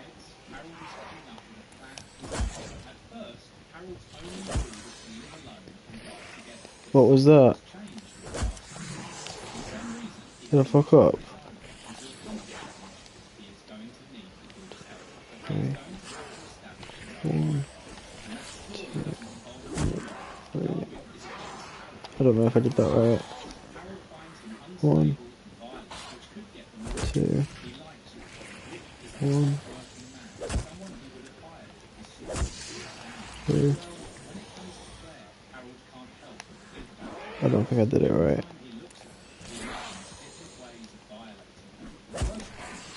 4, 1, 2, 3, 4, 4. God damn it.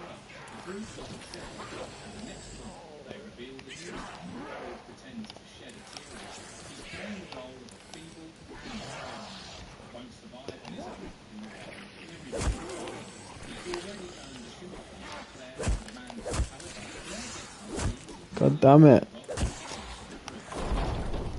Finally. Something tells me this is more than a walk-in closet.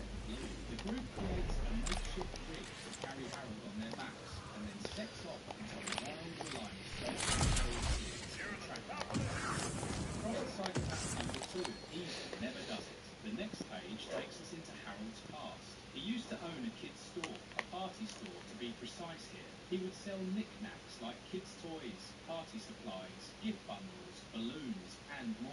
But even before the virus had broken out, Harold had always been a psychopath and a perv, because his real reason for starts the code again, but this time it gives me 3 steps. One on the right, one on the left, and then back on the right again. This could be different in your game. You might have to do them all on one side, or it will mix and match differently, but you just need to re-enter what it gives you, and once you do that, a secret door will open. With that open, head down the stairs, and then, while holding your blue ray gun Mark II, you can hold square on this device next to the painting here, and that will start a process where you need to kill a bunch of zombies with your blue ray gun Mark II, and once you've killed enough zombies, their souls will all go into the painting, and a portal will open, and you can hop through the painting into an alternate version of the room you were already standing in. The next thing we need is a... Okay. Oh, it appears the gateway is activating.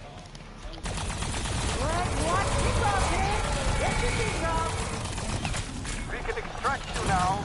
I checked the road to shop and did my best. So we're actually going to do this, are we? Right, you are. Bingo! So what do I do here?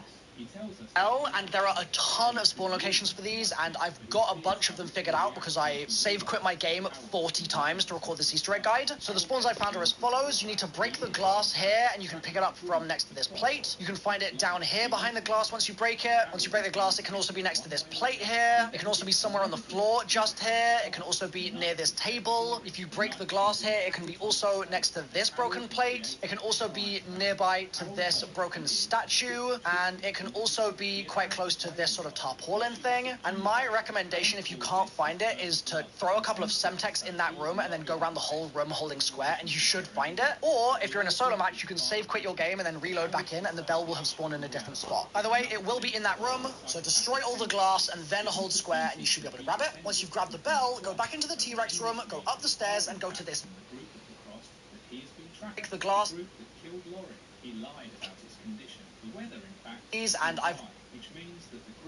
And and you can hop through the painting into an alternate version of the room you were already standing in. The next thing we need is a bell, and there. Oh, we're building a charge. So is there anything to do in here?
We got some ground transport nearby. Gonna lay low.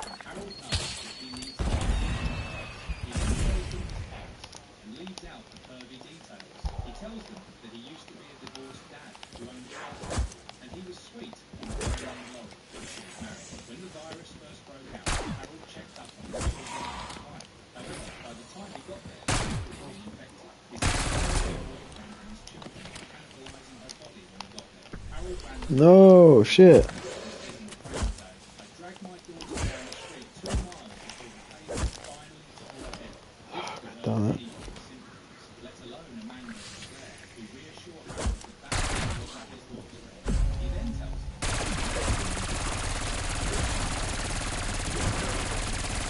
Harold managed to rescue her and the two of them coming together. What am I looking for? Harold has been inside in the present day, and maybe somewhere deep down in him, he does feel we then see Harold and Laurie survive for 3 weeks together. Harold paints the picture as though he and Laurie are having the time of their lives, not being together. But in reality, the image Harold paints is far from the truth. Laurie spent with him. She had a look at this shock, her eyes were wide open because she knew it was coming for her. Whether it was Harold or the cross, she knew it was only a matter of time. Once he is done with his story, Claire hugs Harold to reassure him. And all Harold can think about are her breasts. He imagines what he is going to do once he can have his way. Okay. And the next panel of the comic shows us the true Harold once he is unleashed. That night, Got it. There we go. Harold hears Claire and Rick having sex, but he also hears something else, a dog crying out in pain somewhere far away. Over the years, Harold has come to know There are a ton of spawn locations for these, and I've got a bunch of them figured out because I save quit my game, beat text in that room, and then go around the whole square, and you should be able to grab it.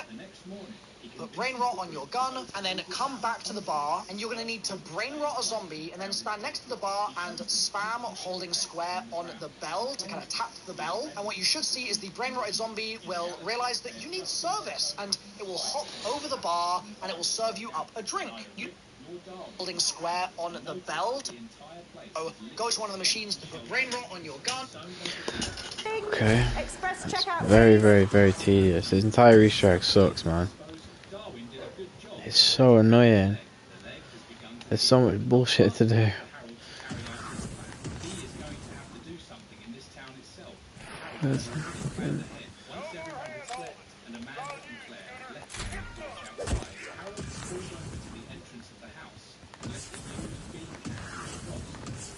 I'm around 31 as well. Just gonna be struggling this entire time.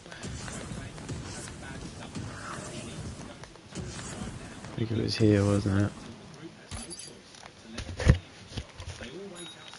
Looks like it's my shout.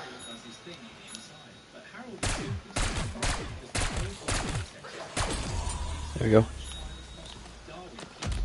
Oh, I did it! First time. Come on.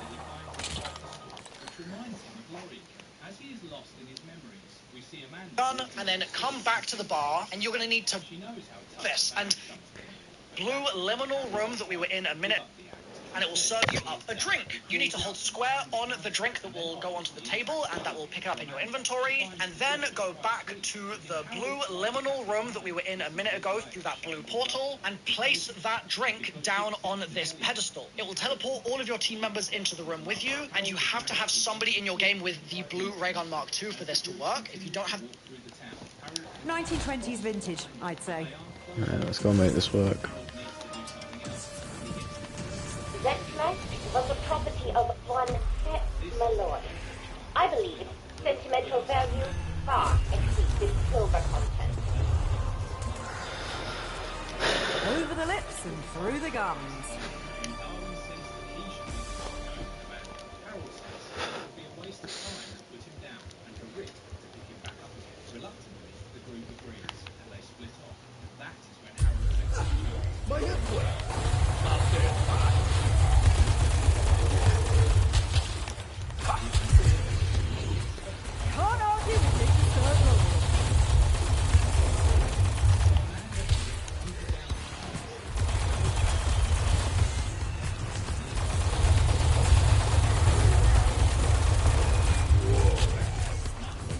To my head. Oh, this. I mean, there's a lot of effort put into this Easter egg. I'm not going to say it's bad, it's just very, very tedious.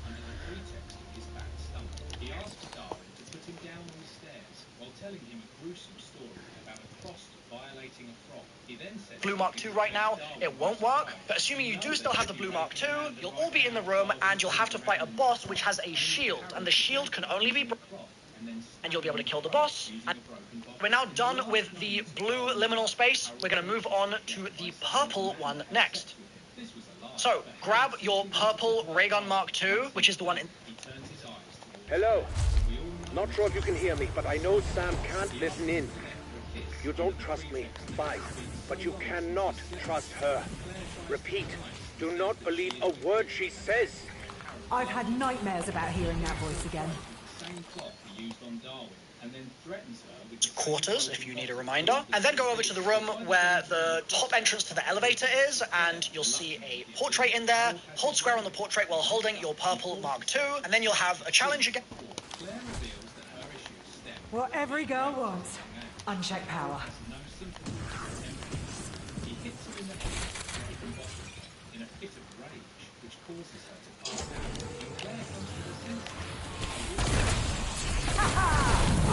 On your house. That's what happens when you bring teeth and claws. He's going to violate to get kills with your purple mark II. So feed the portrait souls from the zombies, and once you've got enough kills, it will open up a portal and you'll be able to hop inside. Inside, you need to come over to the corner of this table and look for a bottle, which is ritual elixir, which you need to pick up by holding square. Once you've done that, you'll want to exit this room and go into the room full of all the wine barrels, and you'll see this chalice on the side here. Hold square on it and it will spawn in a mega disciple, and you'll need to take that mega disciple down, and once you've killed all the zombies that spawn in along... Do a gunfight. Oh, strictly for medicinal purposes.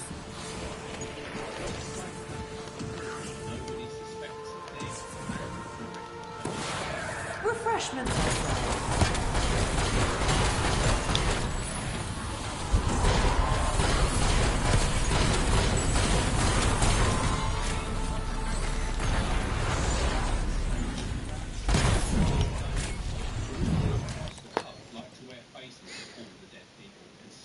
Alongside it, you'll see that the chalice is now glowing with a red symbol above it, and that's a sign that you've successfully done this, and you just need to do this with 2 more chalices now. The next chalice is in the spawn area. If you're underneath the bridge, you can see it really easily just here. Hold square on the chalice, it will spawn some stuff in.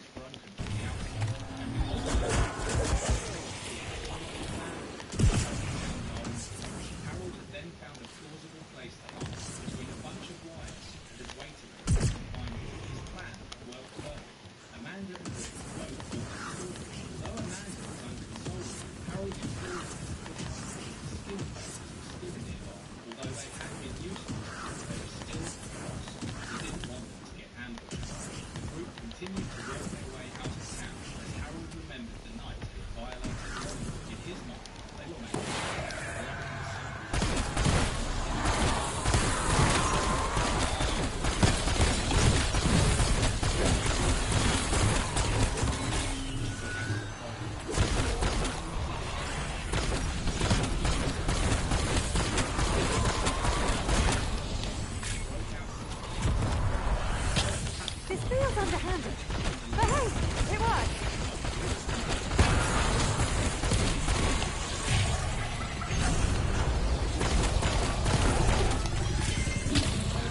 What did you just drop?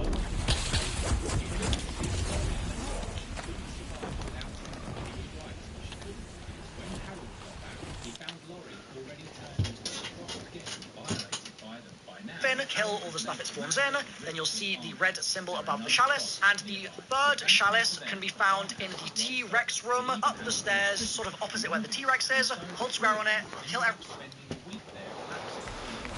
Okay, I'm gonna go and end the round and save quit, and then come back.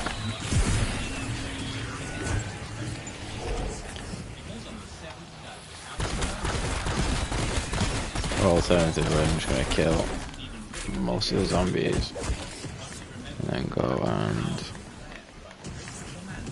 Actually, I'm not doing that, I'm just gonna continue.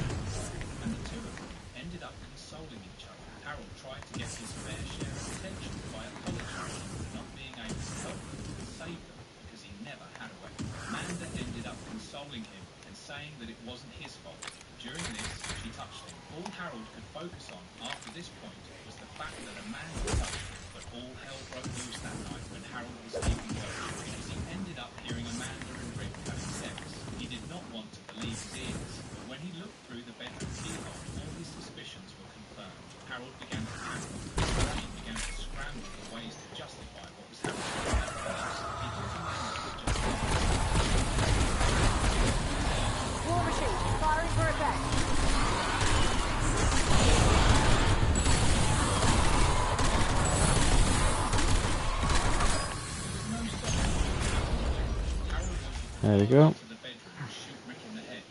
Everything that spawns in, and you'll see your symbol above the chalice. Next, go back into the room where the top entrance to the elevator is, and on the left, behind, and right walls, you'll see 3 two-digit numbers, and these make up a safe combination. So reading left to right, you need to mark down your numbers, and then you need to run to 3 two-digit numbers, and these make... This was the group of the Frost that Harold had been hunting since Laurie returned. He called this group the Bloodskins because they liked to cover themselves in the blood of their victims. He and Laurie had come crossed them back in their hometown. They had watched the crossed stuff their victims into a wood chipper and then bathe in their blood. He then paints another sub story by telling them that this group of the crossed killed 4, 7, 11, 36. He ends up convincing them that they need to kill them both. They need to kill both the groups of the crossed to exact their revenge, and Harold knows exactly how to do that. I want revenge too, Harold. How do we do it? When Rick says this, Make up a safe combat. West hallways, you're going to be able to find this. You need to mark down your numbers, and then you need to run towards the director's quarters, and in that wing of the mansion in the west hallways, you're going to be able to find...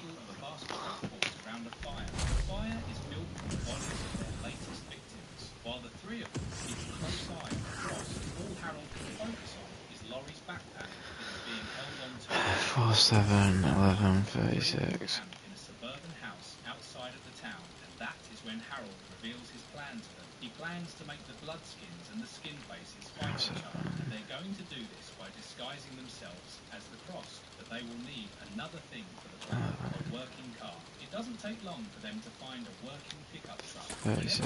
It's happening. Harold can feel his blood boil. He tells us that if it wasn't for Claire's lips, Carved from an antler. shot Rick in the Fascinating. head a long time ago. He tells us that it is as though Claire is keeping him Find safe from this beyond the safe. Hold square on the safe and then enter the numbers that you saw on the wall. Josiah Right. said And so inside from you'll the find a tribe part who that you built can then the hold square and man. pick up. Then go The back to monster Shem's way liminal he room and understood hold its square on the total power. pedestal again. That will start a little lockdown in there just like before. It will teleport your team in, and you'll need the purple ray gun for this time. So use the purple ray gun to... Harold is quite sure that the skin faces will not have moved on because he had left traces of his presence there. Once the Crossed knew that there was a human around, they wouldn't stop until the human was found. And when they get to the town square, that is exactly what has happened. The skin faces have managed to stumble upon a dad and daughter duo. Currently, they are busy skinning the face of the dad, while the daughter watches from the rooftop. They are about Try not to break space time again, eh? when Amanda decides that she has had enough. Neither Harold nor Rick stop her from shooting the daughter and the Crossed get to her. All three of them act like the Crossed. Oh god, I'm fucking taking really bad. I'm dead stressed out. I don't want to fucking... I've put like 3 hours into this. Times it. Nearly 1 in the morning.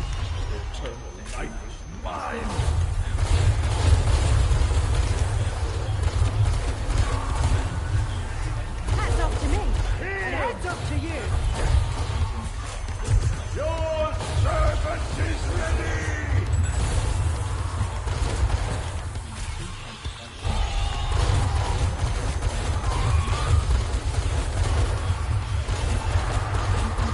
Open the way!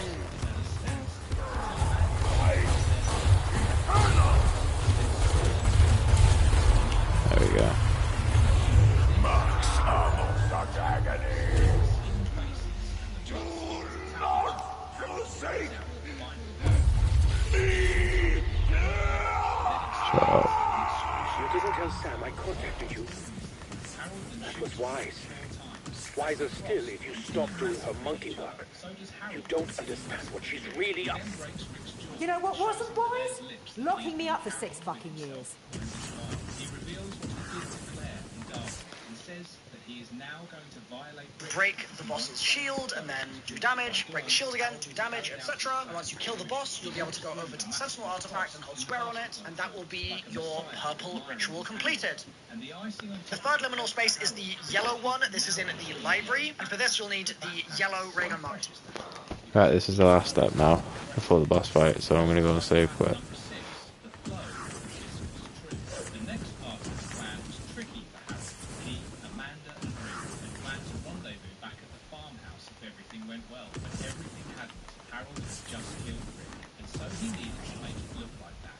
In case something had gone wrong, they all had planned to rendezvous with checkpoint 48 hours later. This was their plan B. And so while Amanda waited for them at the farmhouse, Harold had to wait outside. He watched her crying and praying for her survival. Most favourite gun ever. He wanted to do this right, and if he went inside right now, the entire plan would fall apart. And so reluctant, Harold waited outside in the rain, but this gave him some much-needed alone time, because he could once again indulge in his depraved fantasies. Laurie's breast, He carried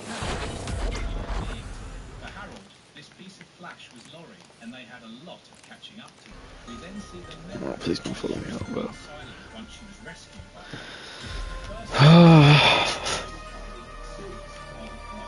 2, so grab that from the spawn area if you haven't already grabbed it, and then come to the library, hold square on the machine, that'll start the little lockdown sequence, kill the zombies with a yellow ray gun, that'll open the door to the library, you'll be able to hop inside, and then once you've done that, exit that liminal space, and this is where we'll need ether shroud charges. This is why I recommended the power keg and arsenal accelerator gobblegums, and I also recommend having extra charge on ether shroud. There are basically several spawn points that we're going to need to check for parts, and they can only be seen while you are in ether shroud or just after your ether shroud has ended. And these spawns are a bit annoying, so what I recommend you do is watch this whole section of the video. I'll show you all the spawns I know, and I've been save quitting a bunch to try and find as many as possible, and then you'll be able to activate your ether shroud and potentially pick up multiple parts all in one go. So there are 3 fireplace spawns. The first is here in the east foyer, and the second, if you run through, is just here in the study, and then the third one is here in the banquet hall to the left of the elevator. So those are 3 fireplaces. You will have a part in one of those spots. Then there is an audio recorder, and this one can spawn in on top of the briefcase just outside the portal. You will have a part in one of those spots. Then there spawns. The first is here in the east foyer, and the second, if you run through, is just here in the study, and then the third one is here in the banquet hall to the left of the elevator. So those are 3 fireplaces. You will have a part in one of those spots. Then there is an audio recorder, and this one can spawn in on top of the briefcase just outside the portal in the library, or it can spawn in He is blaming Claire in a fit of rage. Walks over the mattress and ends up finding the piece of flesh that Harold calls Laurie. The cross is, of course, going to violate Laurie, but this is when Harold's desperation kicks in. He can't let this happen again. He can't watch Laurie get violated twice, and so he grabs the bedsheet and with his broken leg crawls towards his backpack. He uses the bedsheet to cover himself and then shoots the cross through the bedsheet as it tries to attack him. The plan works, and before the cross can fall on top of him, Harold quickly crawls away. He frantically checks his body for any wounds or blood. He finds some blood on one of his shoes and ends up quickly throwing it away. Now that his Laurie is safe, he decides to head to the rendezvous point. It takes him 33 hours to cover 4 miles with his broken leg, but once he reaches there, he finds Amanda already waiting for him. Amanda hugs Harold tightly as she is relieved that he has survived. She knows the absence of Rick means that he is dead, but she wants to savor this moment that at least someone is alive. While pretending to have a conversation with Amanda, all Harold can think about is all the ways in which he's going to violate her. Amanda wants to leave the place as soon as possible, but Harold assures her that there is no Frost nearby. He says that they should stay here for a while because he has brought her dinner. Frost Psychopath number 7, Survivors of the Dinner. Amanda and Harold sit in the diner and have a quiet dinner. Harold managed to procure some mooncakes on his way here, and they are currently the appetizers of their supposed date. Amanda does not think this is a date, but who can stop Harold from delving into his delusions? Amanda talks about her parents, and Harold pretends to be a good listener, but like with Claire, all he can think about is Amanda's body. Amanda slowly begins to cry when she continues to remember her parents, and Harold consoles her by saying that they shouldn't delve into their sorrows, at least not while they are having dinner. Once the 2 of them are done with the mooncakes, Harold pretends to go and prepare her a meal for the main course. Amanda thinks that Harold is going to cook something amazing for her, but all Harold is doing back in the kitchen is boiling the piece of flesh that he calls Laurie. He is cooking her breast so that he can feed it to Amanda. When Harold serves dinner and uncovers the dish he has made, Amanda recoils in horror, falls to her knees and then begins to vomit. Harold, under the pretext of helping her back to her feet, ends up tying her to the chair. When Amanda has recovered from her sudden shock, she begins screaming at the top of her lungs. This forces Harold to gag her, and he quickly ties a piece of cloth over her face. He then begins to talk to Amanda, who finally realizes that Harold is a psychopath. He is the one who killed all her friends. He is the one who killed Darwin. He lied about the mission and the Marines, and now He wants to feed a piece of Laurie to her in order to get her back. He thinks because Amanda is so pure and has no evil in her, the infected piece of flesh will simply inhibit her entire being. Harold thinks he is a genius. He thinks that he has figured the virus out. His theory is that once someone is infected, the virus simply blocks the good in them. This lets the evil in the person rule the entire body. But because he thinks Amanda is pure and totally good, without any evil in her, he believes that once she eats Laurie's flesh, her entire soul will be trapped by the virus, and all that will remain is Laurie. In her last moments, the infected Laurie had hurled abuses at Harold. She had called him an inadequate man and had proclaimed that she loved being violated by the cross. But this mention of love is the only thing Harold has hung on to. He believes that in her last moments, Laurie had expressed her love for him. As he is telling this to Amanda, she is slowly starting to realise the delusions in which Harold has been living. When she sees the family picture that Harold pulls out of his backpack, all her suspicions are confirmed. The picture does not contain him. Once he has explained to Amanda what he is going to do, Harold removes the gag from her mouth. But by now, Amanda has figured out everything. She knows that she is going to have to play his game, beat him at his own delusions. She tells him that she is not who he thinks she is. She has a lot of evil inside her. And if he does this, he won't be able to get his supposed wife back. When Harold continues to force her, Amanda finally gives in and says, I'll tell you what's going to happen if you do what you're going to do. When I turn into the cross, I am going to rip your cock out of you. Then I am going to shock you. So you just like wait 30 seconds and then try it again. But once you've activated your 3 books, you'll see a secret door appear to the left of you, and in there on the ground you need to pick up another part, and you then need to go back into the liminal library and place that part on the pillar, and then it's the same as before, using the yellow elemental Mark II this time to take the boss's shield away, and then kill. She was violated using the garden tool by the cross. She loved it. The way things actually happen. And this And then once you've done that, Oh god, this exit is that gonna liminal suck. space, and this is where we'll need Ether Shroud charges. This is why I recommended the Power Keg and Arsenal Accelerator Gobblegums, and I also recommend having extra charge on Ether Shroud. There are basically several spawn points that we're going to need to check for parts, and they can only be seen while you are in Ether Shroud or just after your Ether Shroud has ended. And these spawns are a bit annoying, so what I recommend you do is watch this whole section of the video. I'll show you all the spawns I know, and I've been save quitting a bunch to try and find as many as possible, and then you'll be able to activate your Ether Shroud and potentially pick up multiple parts all in one go. So there are 3 fireplace spawns. The first is here in the east foyer, and the second, if you run through, is just here in the study, and then the third one is here in the banquet hall to the left of the elevator. So those are 3 fireplaces. You will have a part in one of those spots. Then there is an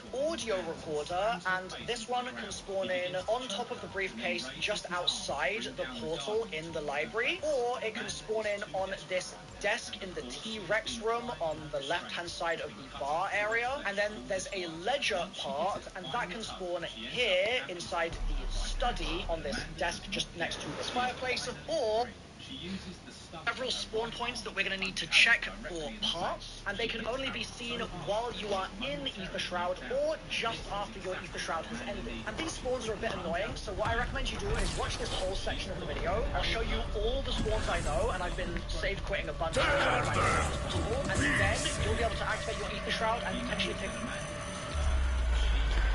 I haven't even got Ether Shroud. Faster than you can say medulla oblongata.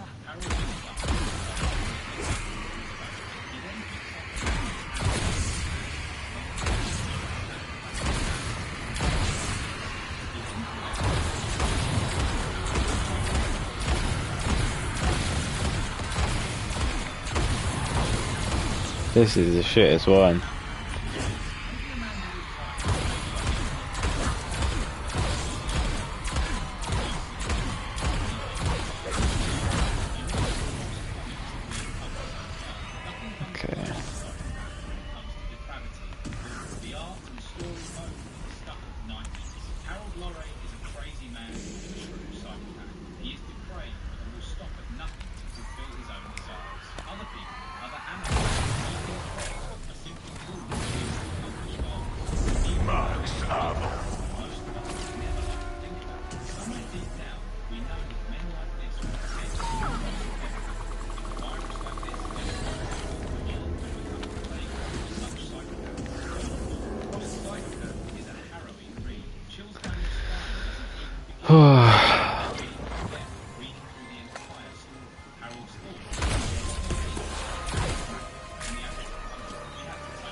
experience with the ever-growing list. Oh, this ray gun's a shit as well.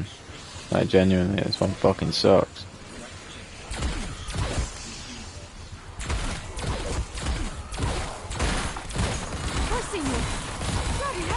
The other one's just half for everyone, but this one's just dog shit.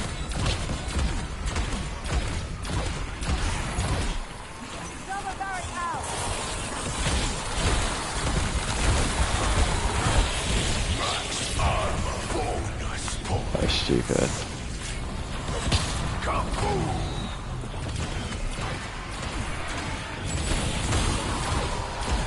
what I did there? I made you disappear.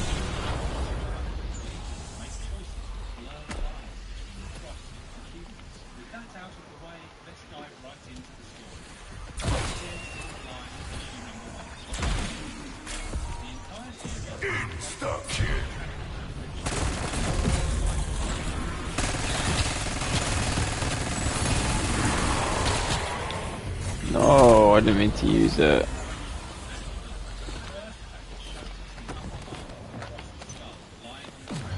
What a waste.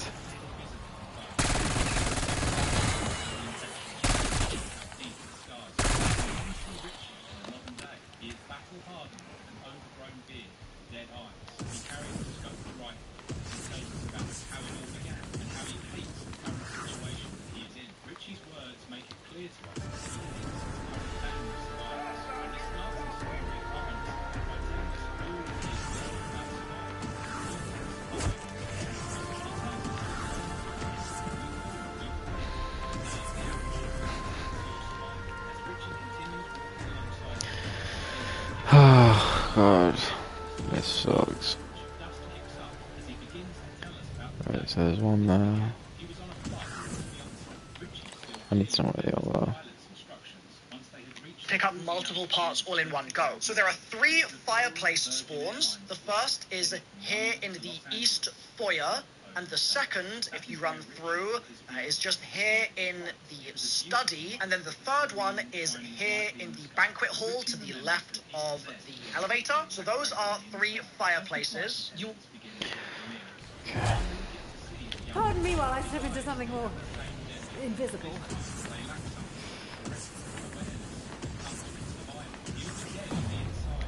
Oh where? No, it's gotta be over here. Power keg, come on. Yes. I actually got it.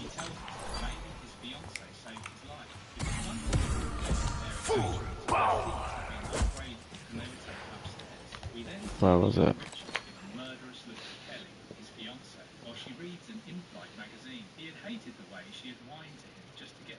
It's just here in all in one go. So there are 3 fireplace spawns. The first is here in the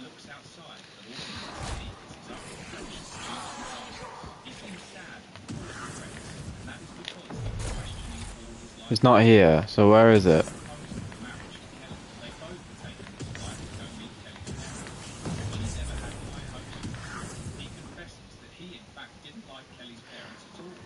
Oh, fucking hell.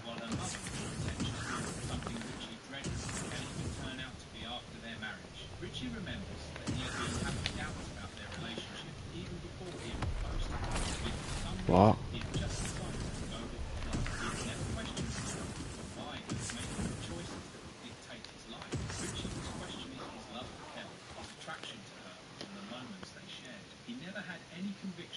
the east foyer, and the second, if you run through, is just here in the study, and then the third one is here in the banquet hall to the left of the elevator. So those are 3 fireplaces. You will have a part in one of those spots. Then there is an audio recorder, and this one can spawn in on top of the briefcase just outside. It didn't spawn in though.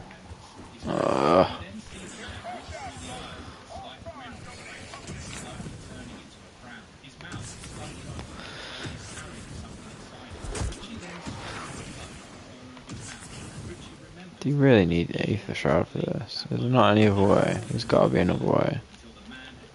Maybe with depth perception. I hope this is temporary. It'd be horrible seeing like this forever.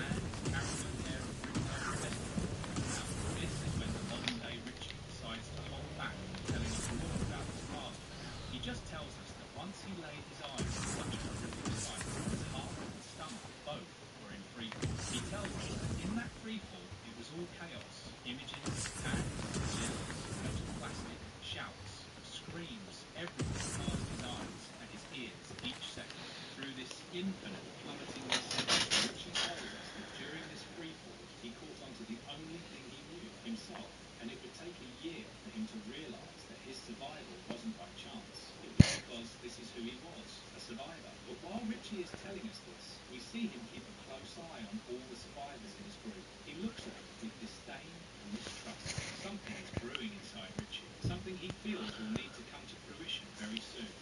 Crossed Dead or Alive, issue number 2. Threat assessment. It is now nighttime, and Richie is looking at burning flames through his binoculars. Even though he is supposed to be looking far away, his eyes are closely focused on the group he is traveling with.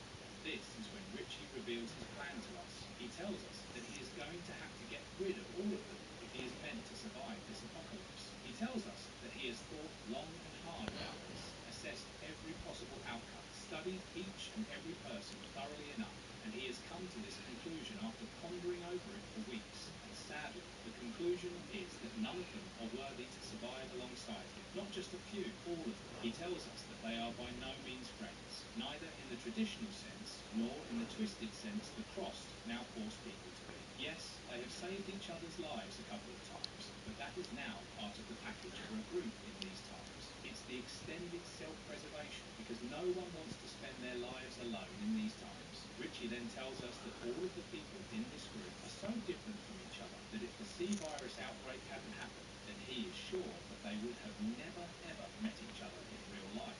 And even if they had come across each other before the outbreak, none of them would have spoken to each other. Fucking hell, I'll try it. Get a Molotov.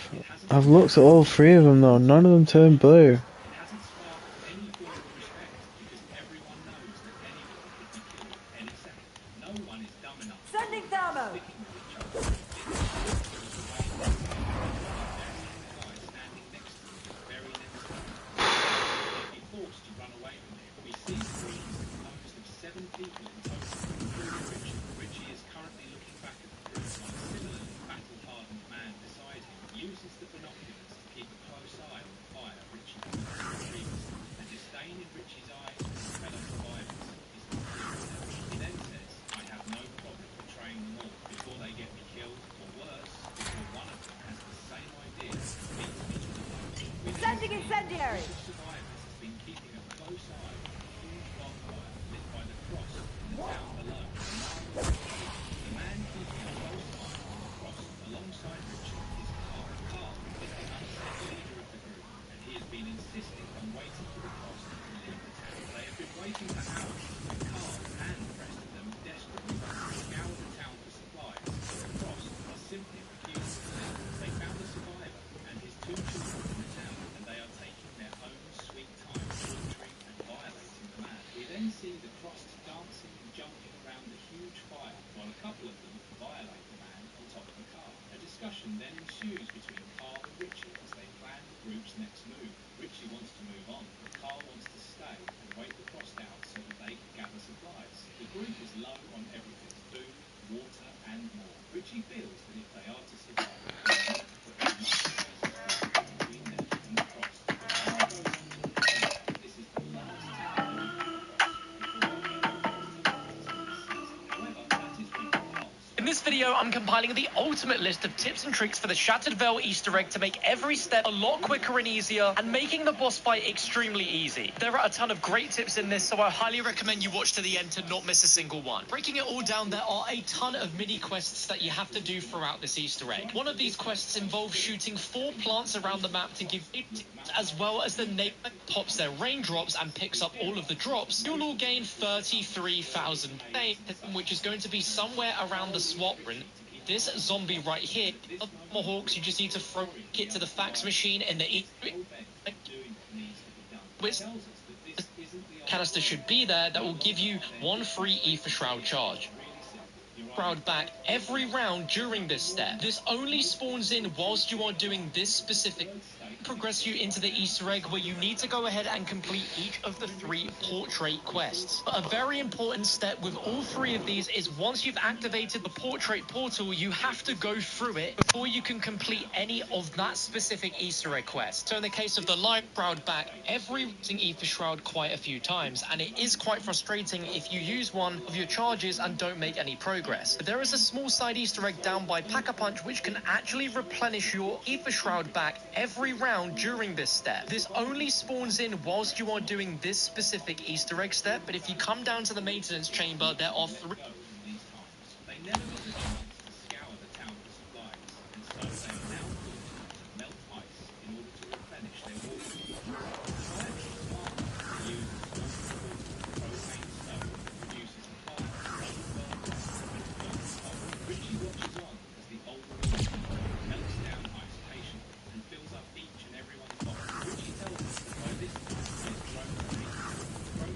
exposure. This is fun.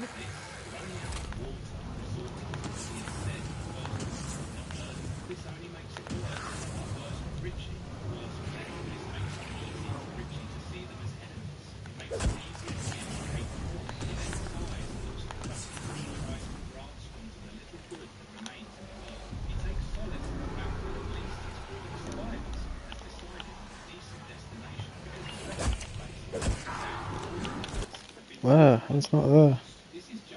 3 locations where you can potentially find a field upgrade canister. One of them can be right here. Another can spawn on the opposite side of the room on this table, in front of the computer monitor, and finally the third location can be opposite Pack-a-Punch on this table. One's opposite side of the room, Easter egg step, but if you come down to the maintenance chamber, there are 3 locations where you can potentially find a field upgrade canister. One of them can be right here. Another can...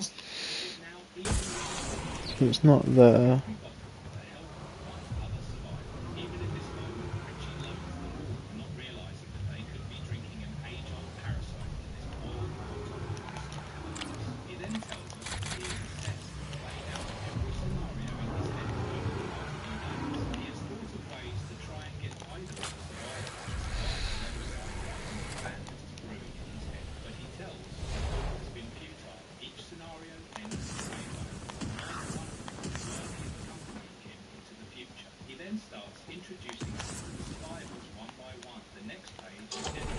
Nothing Oh. like making a space-time disruption. Stupid. That's why it wasn't working. Bingo! We're building a charge.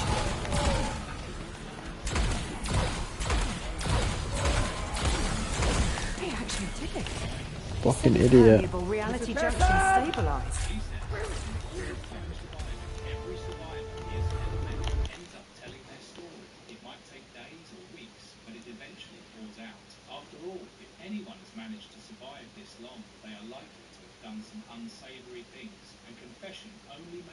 I know, and I've been save quitting, is here in the east foyer, and the second outside fireplace.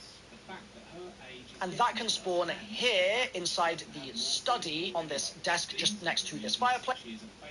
Only be seen power kegs, and you can even get yourself. Can't find any of those 3 parts. You've got 2 options. Number 1. So, once you've got all 3 of those parts, you then need to go back to the library and in the corner of the screen right now. Now, in your game, if you can't find any of those 3 parts, spawn on the opposite side of the room on this table, in front of the computer monitor, and finally the third location can be opposite Pack-a-Punch on this table. Once per round, check one of these locations and the field upgrade canister should be there that will give you 1 free Ether Shroud charge.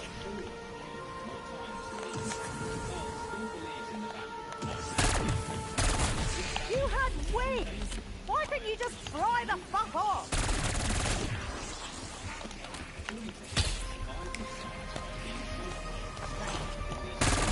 I've got ammo and 6 years of pent-up rage. Who else wants some? Okay.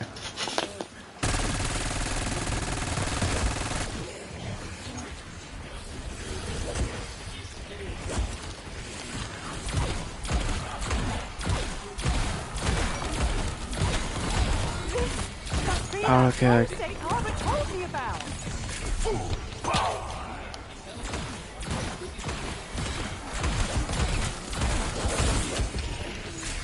Shit.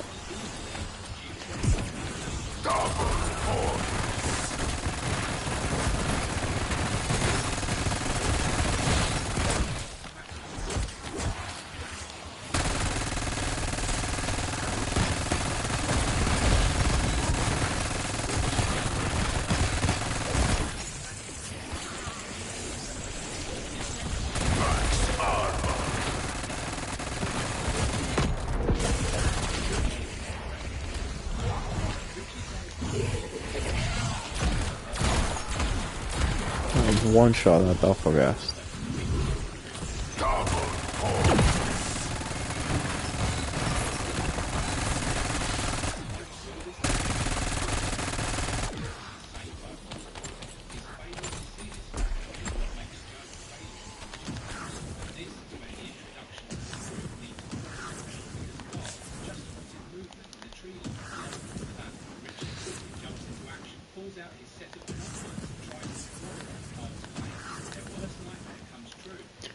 Alright, fireplace.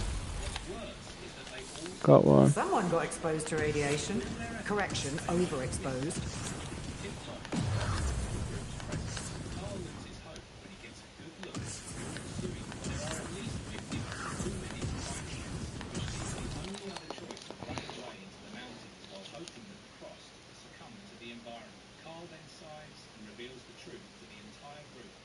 You've got two options. Number one is check this video.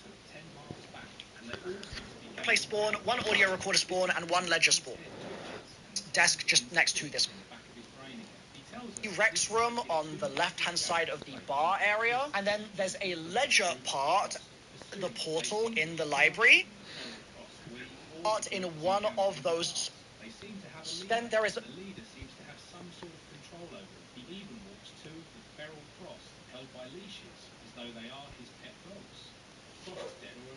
Issue number 4, betrayed by your own kind. Hi guys, Mr. Rothwaffles. This is your no-nonsense guide to the Shattered Veil Easter egg in Black Ops 6 Zombies. There are chapters in the description so you can... Everybody is lost in their minds, and this only gives Richie an opportunity to assess and form the plan. He isn't busy plotting their downfall. Check for parts, and they can only be seen while you are in Ether Shroud. Bunch to try and find as many as possible, and then you'll be able to activate your Ether Shroud and potentially pick up multiple parts all in one go. So there are 3 fireplace spawns. The first is the banquet hall to the left of on top of the briefcase just outside fireplaces. You will have a part in one of those spots. Then there is an audio recorder, and this one can spawn in on top of the briefcase just outside the portal in the library, or it can spawn in on this desk in the T-Rex room on the left-hand side of the bar area. And then there's a ledger part, and that can spawn here inside the study on this. Wait, where was that? Hang on. Desk in the T-Rex room, and this one can spawn in on top of... Okay, so opposite the yellow pole.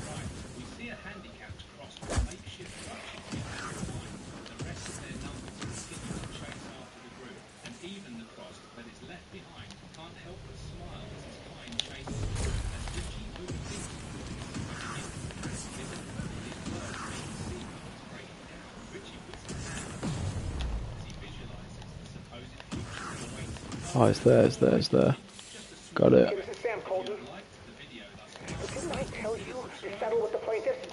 No. Oh, I just got served with a class action lawsuit. Go down to the backbench area. You keep this Colton cancer bullshit out of the court.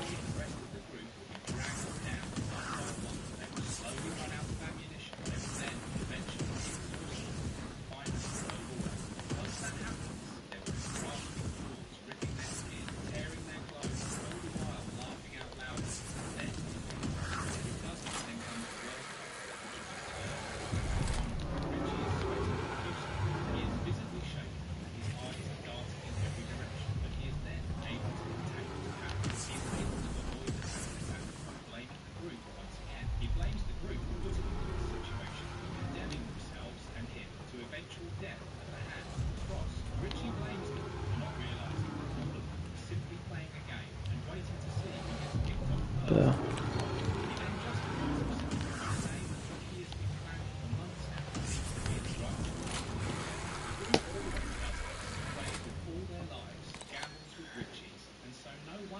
Of the briefcase just outside the portal in the library, or it can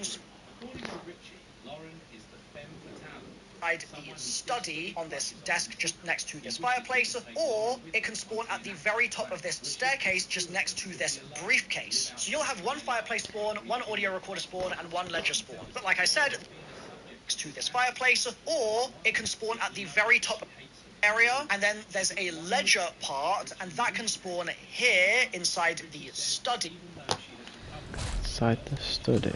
That looks like it's in this sort of area.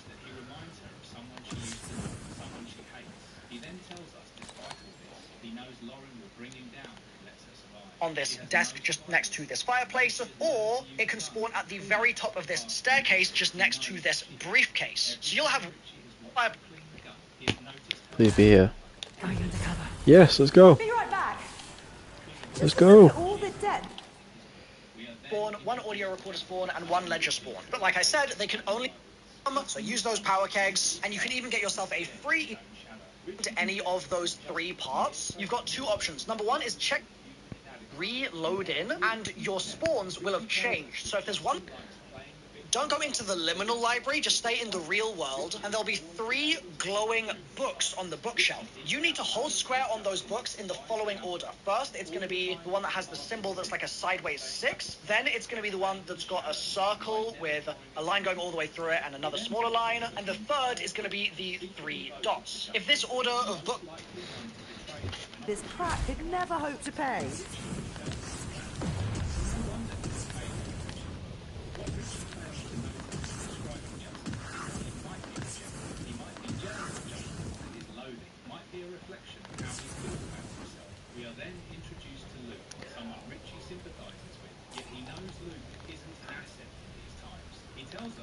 Sideways 6.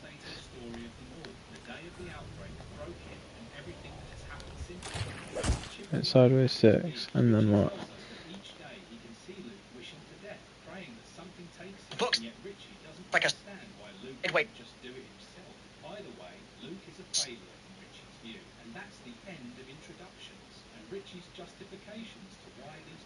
Guys, Mr. Rothwaffles here. This is your no-nonsense guide to the Shattered Veil Easter egg in Black Ops 6 Zombies. There are a circle with a line going all the way through it and another smaller line, and the third is going to be the 3 dots.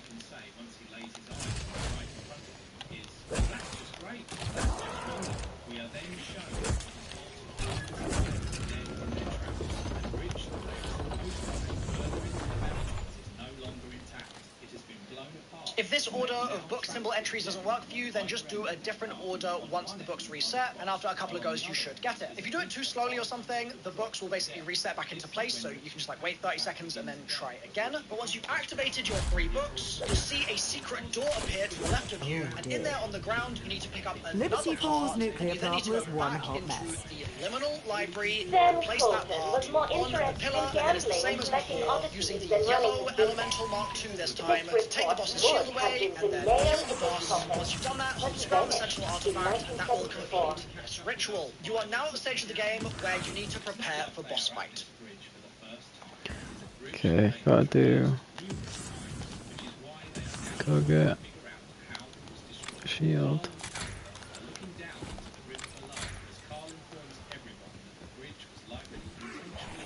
Okay, I think I've got what I need really. Alright, this is the last step. Okay. You left some dirty laundry. Oh god, this is a pain in the ass. Please don't kill me now.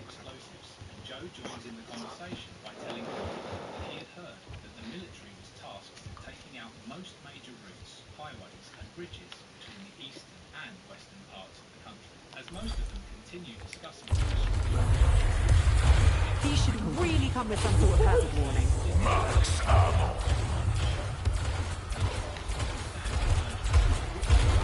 How could I know? The plant is contaminated. Housekeeping!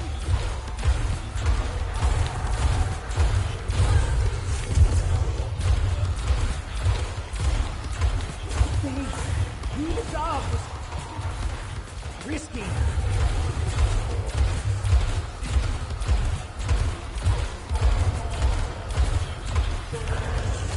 No, that's not good.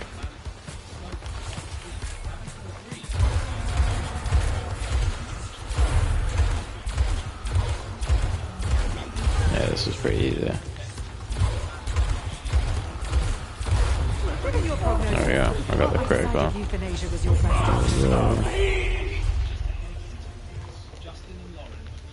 Hello. Not sure if you can hear me, but I know Sam can't listen in. You don't trust me, fine. But you cannot trust her.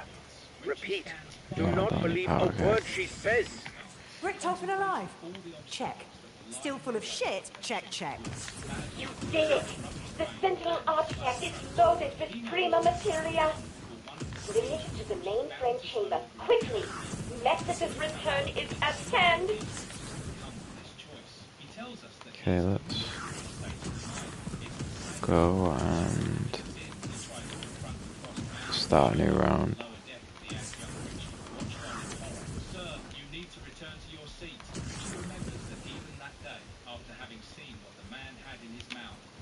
In fact, let's watch the video. I think the shotgun's probably the best one to have. My recommendations are Chopper Gunner. It's extremely good for this boss fight. Self-revives. The blue SMG Ray Gun Mark II, I quite like that one. Casimirs or decoys. Pack-a-Punch tier 3 if you can get there, and Gold Rarity if you can get there. And I like near-death experience and Shields Up.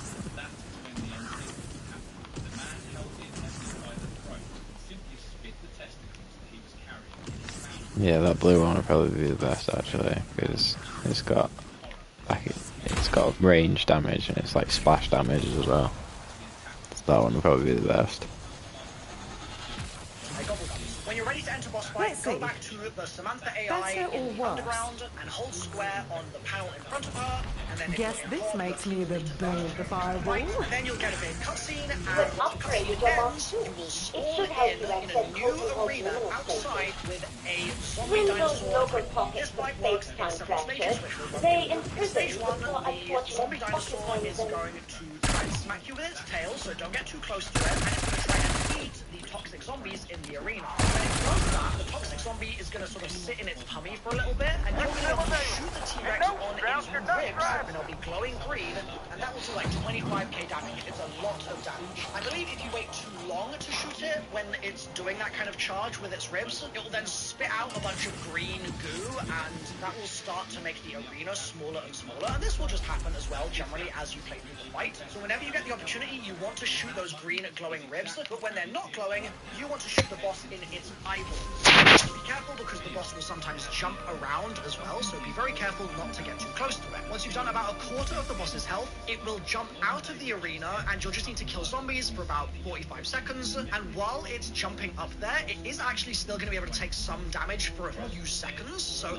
you can get some extra shots in, but once it's kind of found its feet outside the arena, it's going to become immune, so just survive, and then it will jump back in, and it will start attacking you once again. For the next stages of the fight, it's going to start doing a kind of charged attack roar thing, so be careful of that, and just like before, make sure that you're shooting its eyeballs to crit, and its ribs when it's eating a glowing zombie. Then it will jump out of the arena again, you'll need to survive for another 45 seconds, it will jump back down again, it'll keep attacking you, and this happens a couple of times. I think there's 4 phases, and so what my recommendation is to do the first phase, which is going to be the easiest phase, while you've got your Casimirs and stuff like that, just using your guns, and then for the next stages, that's where I would use your chopper gunners. So if you're in solo, save your chopper gunner for the very end of the fight, but if you're in co-op, just keep a chopper per phase, and that will do a ton of damage to the boss, and you'll take it down pretty easily. And that should then be Easter egg complete. But if you're having trouble with the boss fight or any other part of the Easter egg quest, I've got a video linked on screen right now that has a bunch of tips so you're never going to die again playing this map, and it's going to make it incredibly straightforward. So click through to that video if you want some extra tips here, but otherwise, congrats on finishing the Easter egg, and I'll see you next time. Bye for now. Should I just go and do it? I'm ready. Probably better to do it sooner rather than later. I'll end this round and then I'll do it. Hi guys, Mr. Waffles here. This is the story of Shattered Veil Explained, and it's really interesting because it pays off. In the face named Hector was approached by the female attendant as she tried to check on him, but by now Hector had been turned, yet none of them knew what this meant back then. His incessant obscenity simply seemed like the reactions of a sane human after what they had just been put through. Richie was still upside down in the woman's lap as he watched all of this unfold in front of him, because the next second Hector spun around and picked the flight attendant up by the neck. However, Richie tells us that surprises don't space them out in life. They either come all at once or take their sweet time to show up, because the very next second, a bullet came whizzing through the air, entered the left side of Hector's head, and exited out of the right side with a huge, gory explosion. Hi guys, Mr. Waffles here. Then quickly shot down, and it was all thanks to the... Hi guys, Mr. Waffles here. This is your no-nonsense... tells us that at that point If you can't find any of those 3 parts, you've got 2 options. Number 1 is check this video description, because I'll add some extra detail in there and make sure that you guys can find what you're looking for. The second, if you're in a solo game, you can actually save quick got a new job. Pushing up there. So, once you've got all three of those parts, you then need to go back to the library, and don't go into the liminal library, just stay in the real world, and there'll be 3 glowing books on the bookshelf. You need to hold square on those books in the following order. First, it's going to be the one that has the symbol that's like a sideways 6. Then it's going to be the one that's got a circle with a line going through it, and a smaller line. And the third is going to be the 3 dots. If this order of book symbol entries doesn't work for you, then just do a different order once the book's reset, and after a couple of those, you should get it. Too slow or something, the book will basically reset. Wait 30 seconds and then try it again. And once you've activated your 3 books, you'll see the secret door here to the left of you. Heads should not be running around on their own. It's just not right. You then need to go back into the liminal library and place that part on the pillar, and then it's the same as before, using the yellow elemental Mark II this time to take the boss's shield away and then kill the boss. And once you've done that, hold square on the sentinel artifact, and that will complete this ritual. You are now at the stage of the game where you need to prepare for boss fight. Let's go. My recommendations are Chopper Gunner, it's extremely good for this boss fight. Self-revives, the blue SMG Ray Gun Mark II, I quite like that one. Casimirs or Decoys, Pack-a-Punch Tier 3 if you can get there, and Gold Rarity if you can get there. And I like Near-Death Experience and Shields Up as my double ones. When you're ready to enter boss fight, go back to the Samantha AI in the underground and hold square on the panel in front of her, and then if you're in co-op, your team will need to vote to go into the fight, and then you'll get a big cutscene, and once the cutscene ends, you will spawn in a new arena outside with a zombie dinosaur attacking you. This fight works in several stages, which we'll run through now. In stage 1, the zombie dinosaur is going to try and smack you with its tail, so don't get too close to it, and it's going to try and eat the toxic zombies in the arena. When it does that, the toxic zombie is going to... Once the cutscene ends...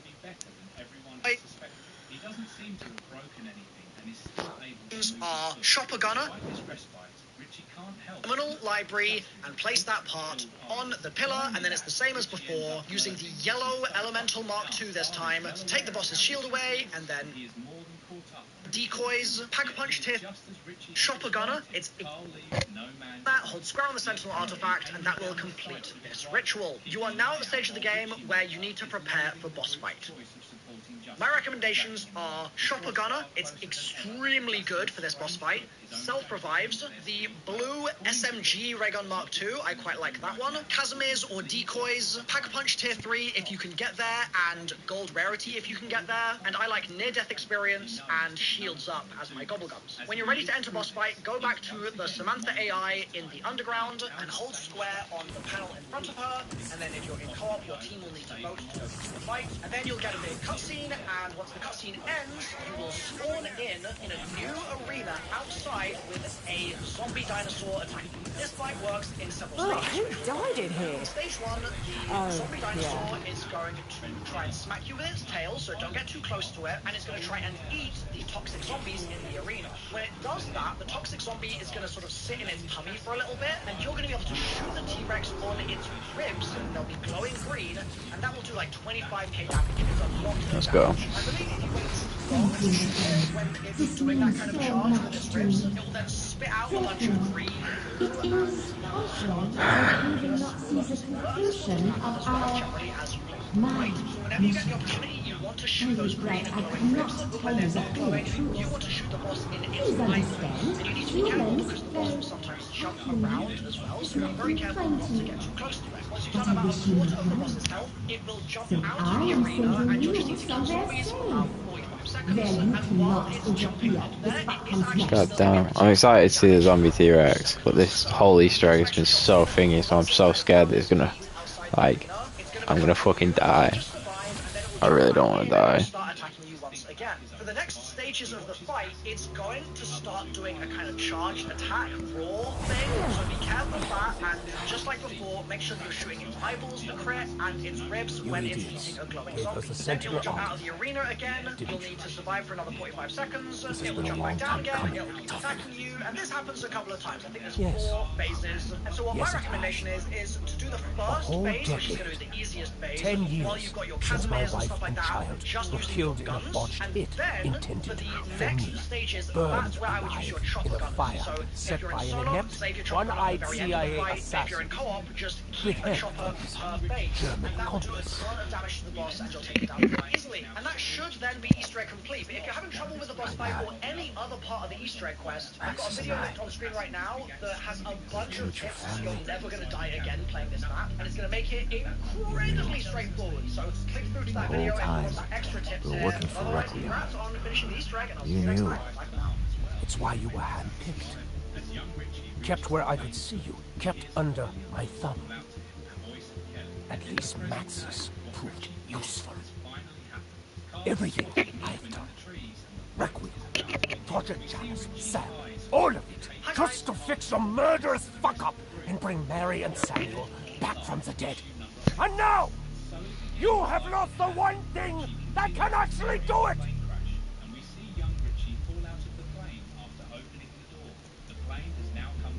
With this device, Josiah Shem accidentally shattered space-time. I used it as the basis for my technology. To access liminal spaces so we could feed the artifact. Now, you can either use that to get your petty revenge, or to get us the hell out of here.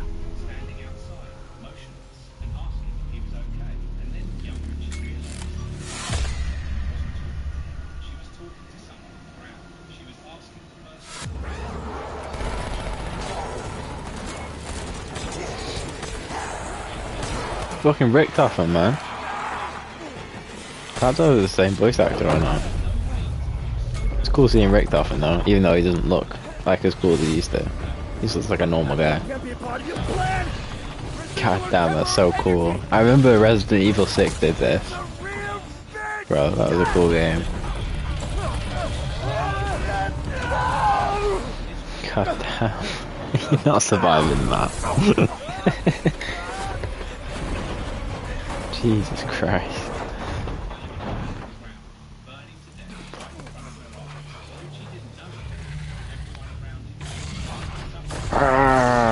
Pissed off. Oh shit.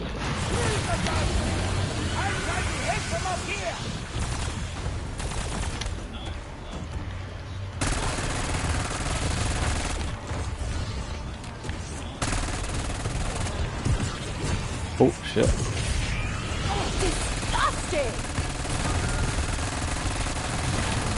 It's fucking like round 36, bro.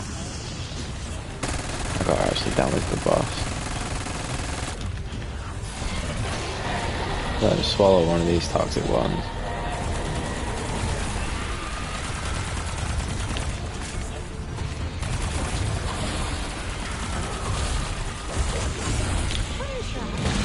Oh my god.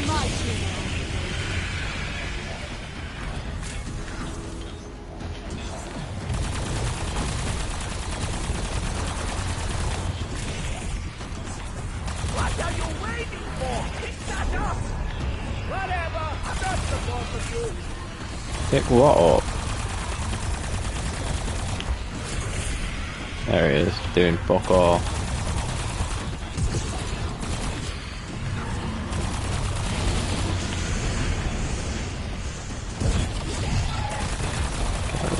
Can't see his good mood lasting for too long.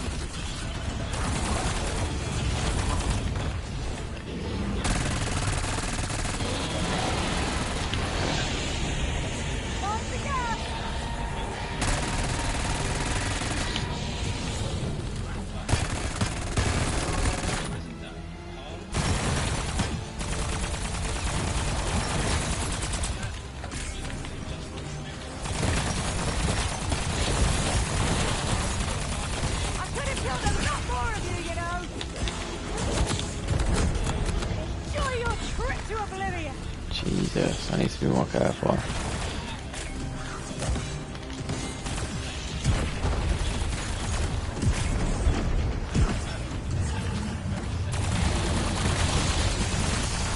Fucking super sprinters. Oh my god. Run, run, run, run. Like, no damage to him.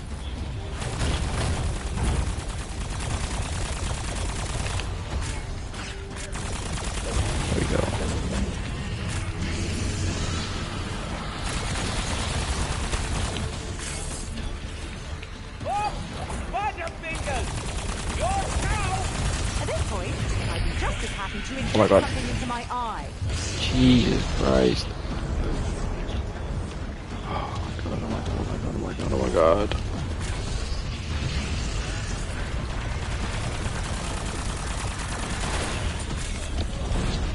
Don't let the event horizon hit you in the arse on the way out. There's some of these.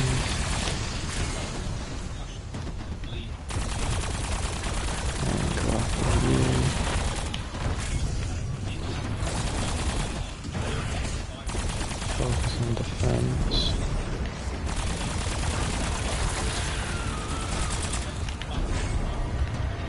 Oh my god.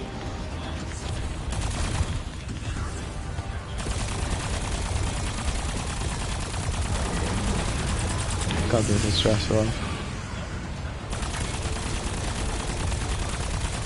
think I can do it though.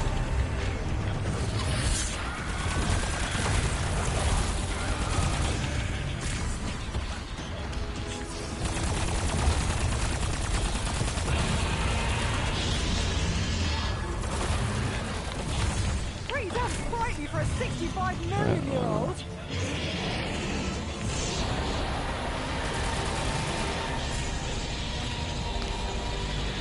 Okay. I'm about to get swarmed.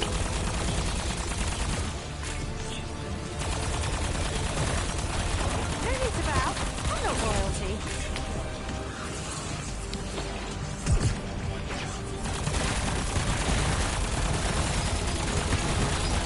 Holy shit! Did anyone else see that? Oh no. Reba! Anyone?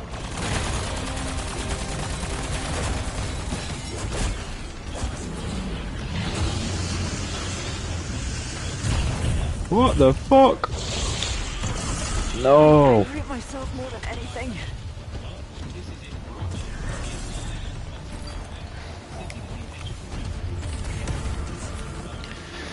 At least my jaw muscles are getting a workout.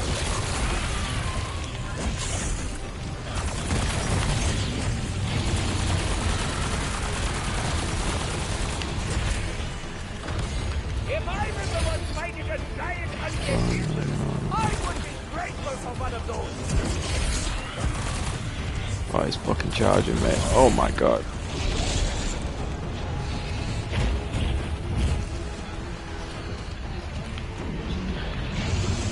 Oh my god, it won't let me use near-death experience.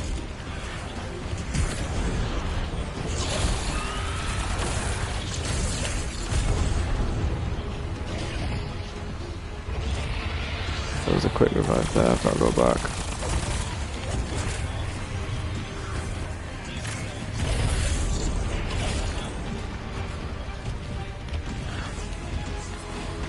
This is not easy.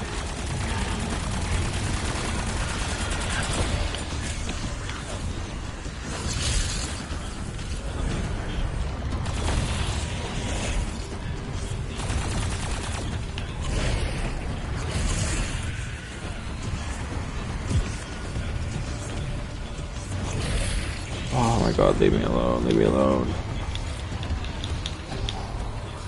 You not ready to be shrink wrapped?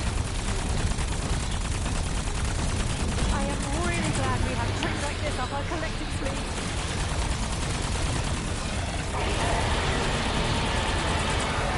Shocking how many allels those share with Peg.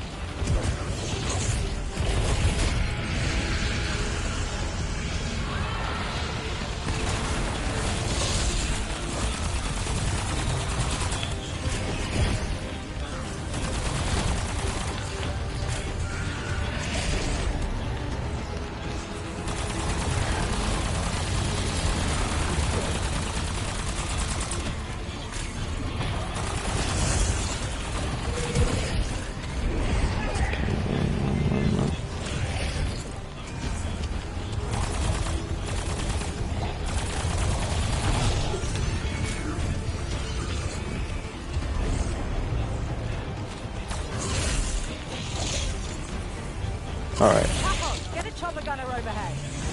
let's see.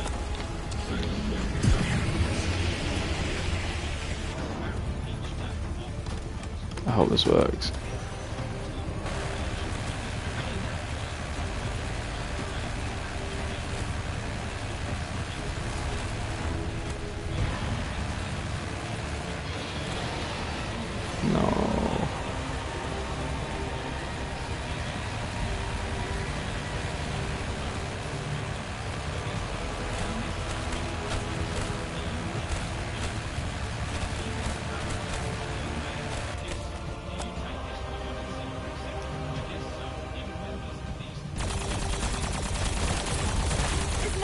trying to help, but I don't trust you. Look out below!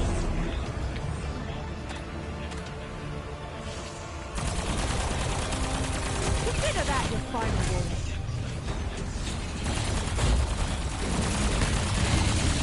I think I'm gonna have to restart this. Yeah, definitely. I'm about to die.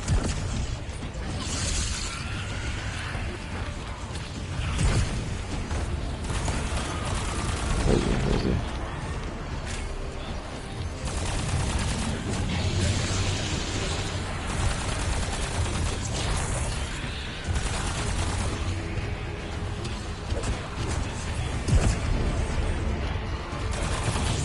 Just gotta run, just gotta run, just gotta run, just gotta run. No, no! I'm calling this a temporary setback. I'm fucked. I'm actually fucked.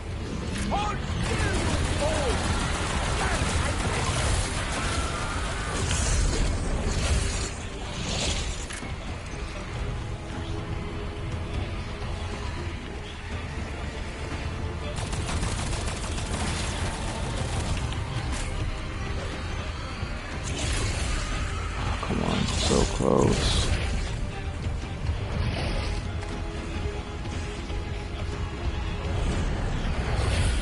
No, come on, come on, come on, come on, come on, come on, come on.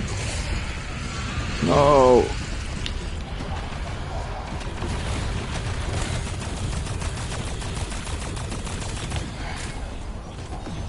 Who knew unbridled slaughter could be so satisfying? Oh, shit.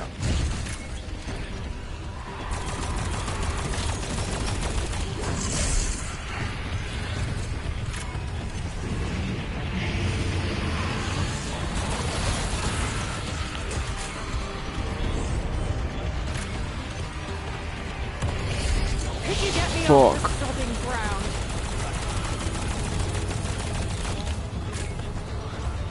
Oh, come on, come on, come on.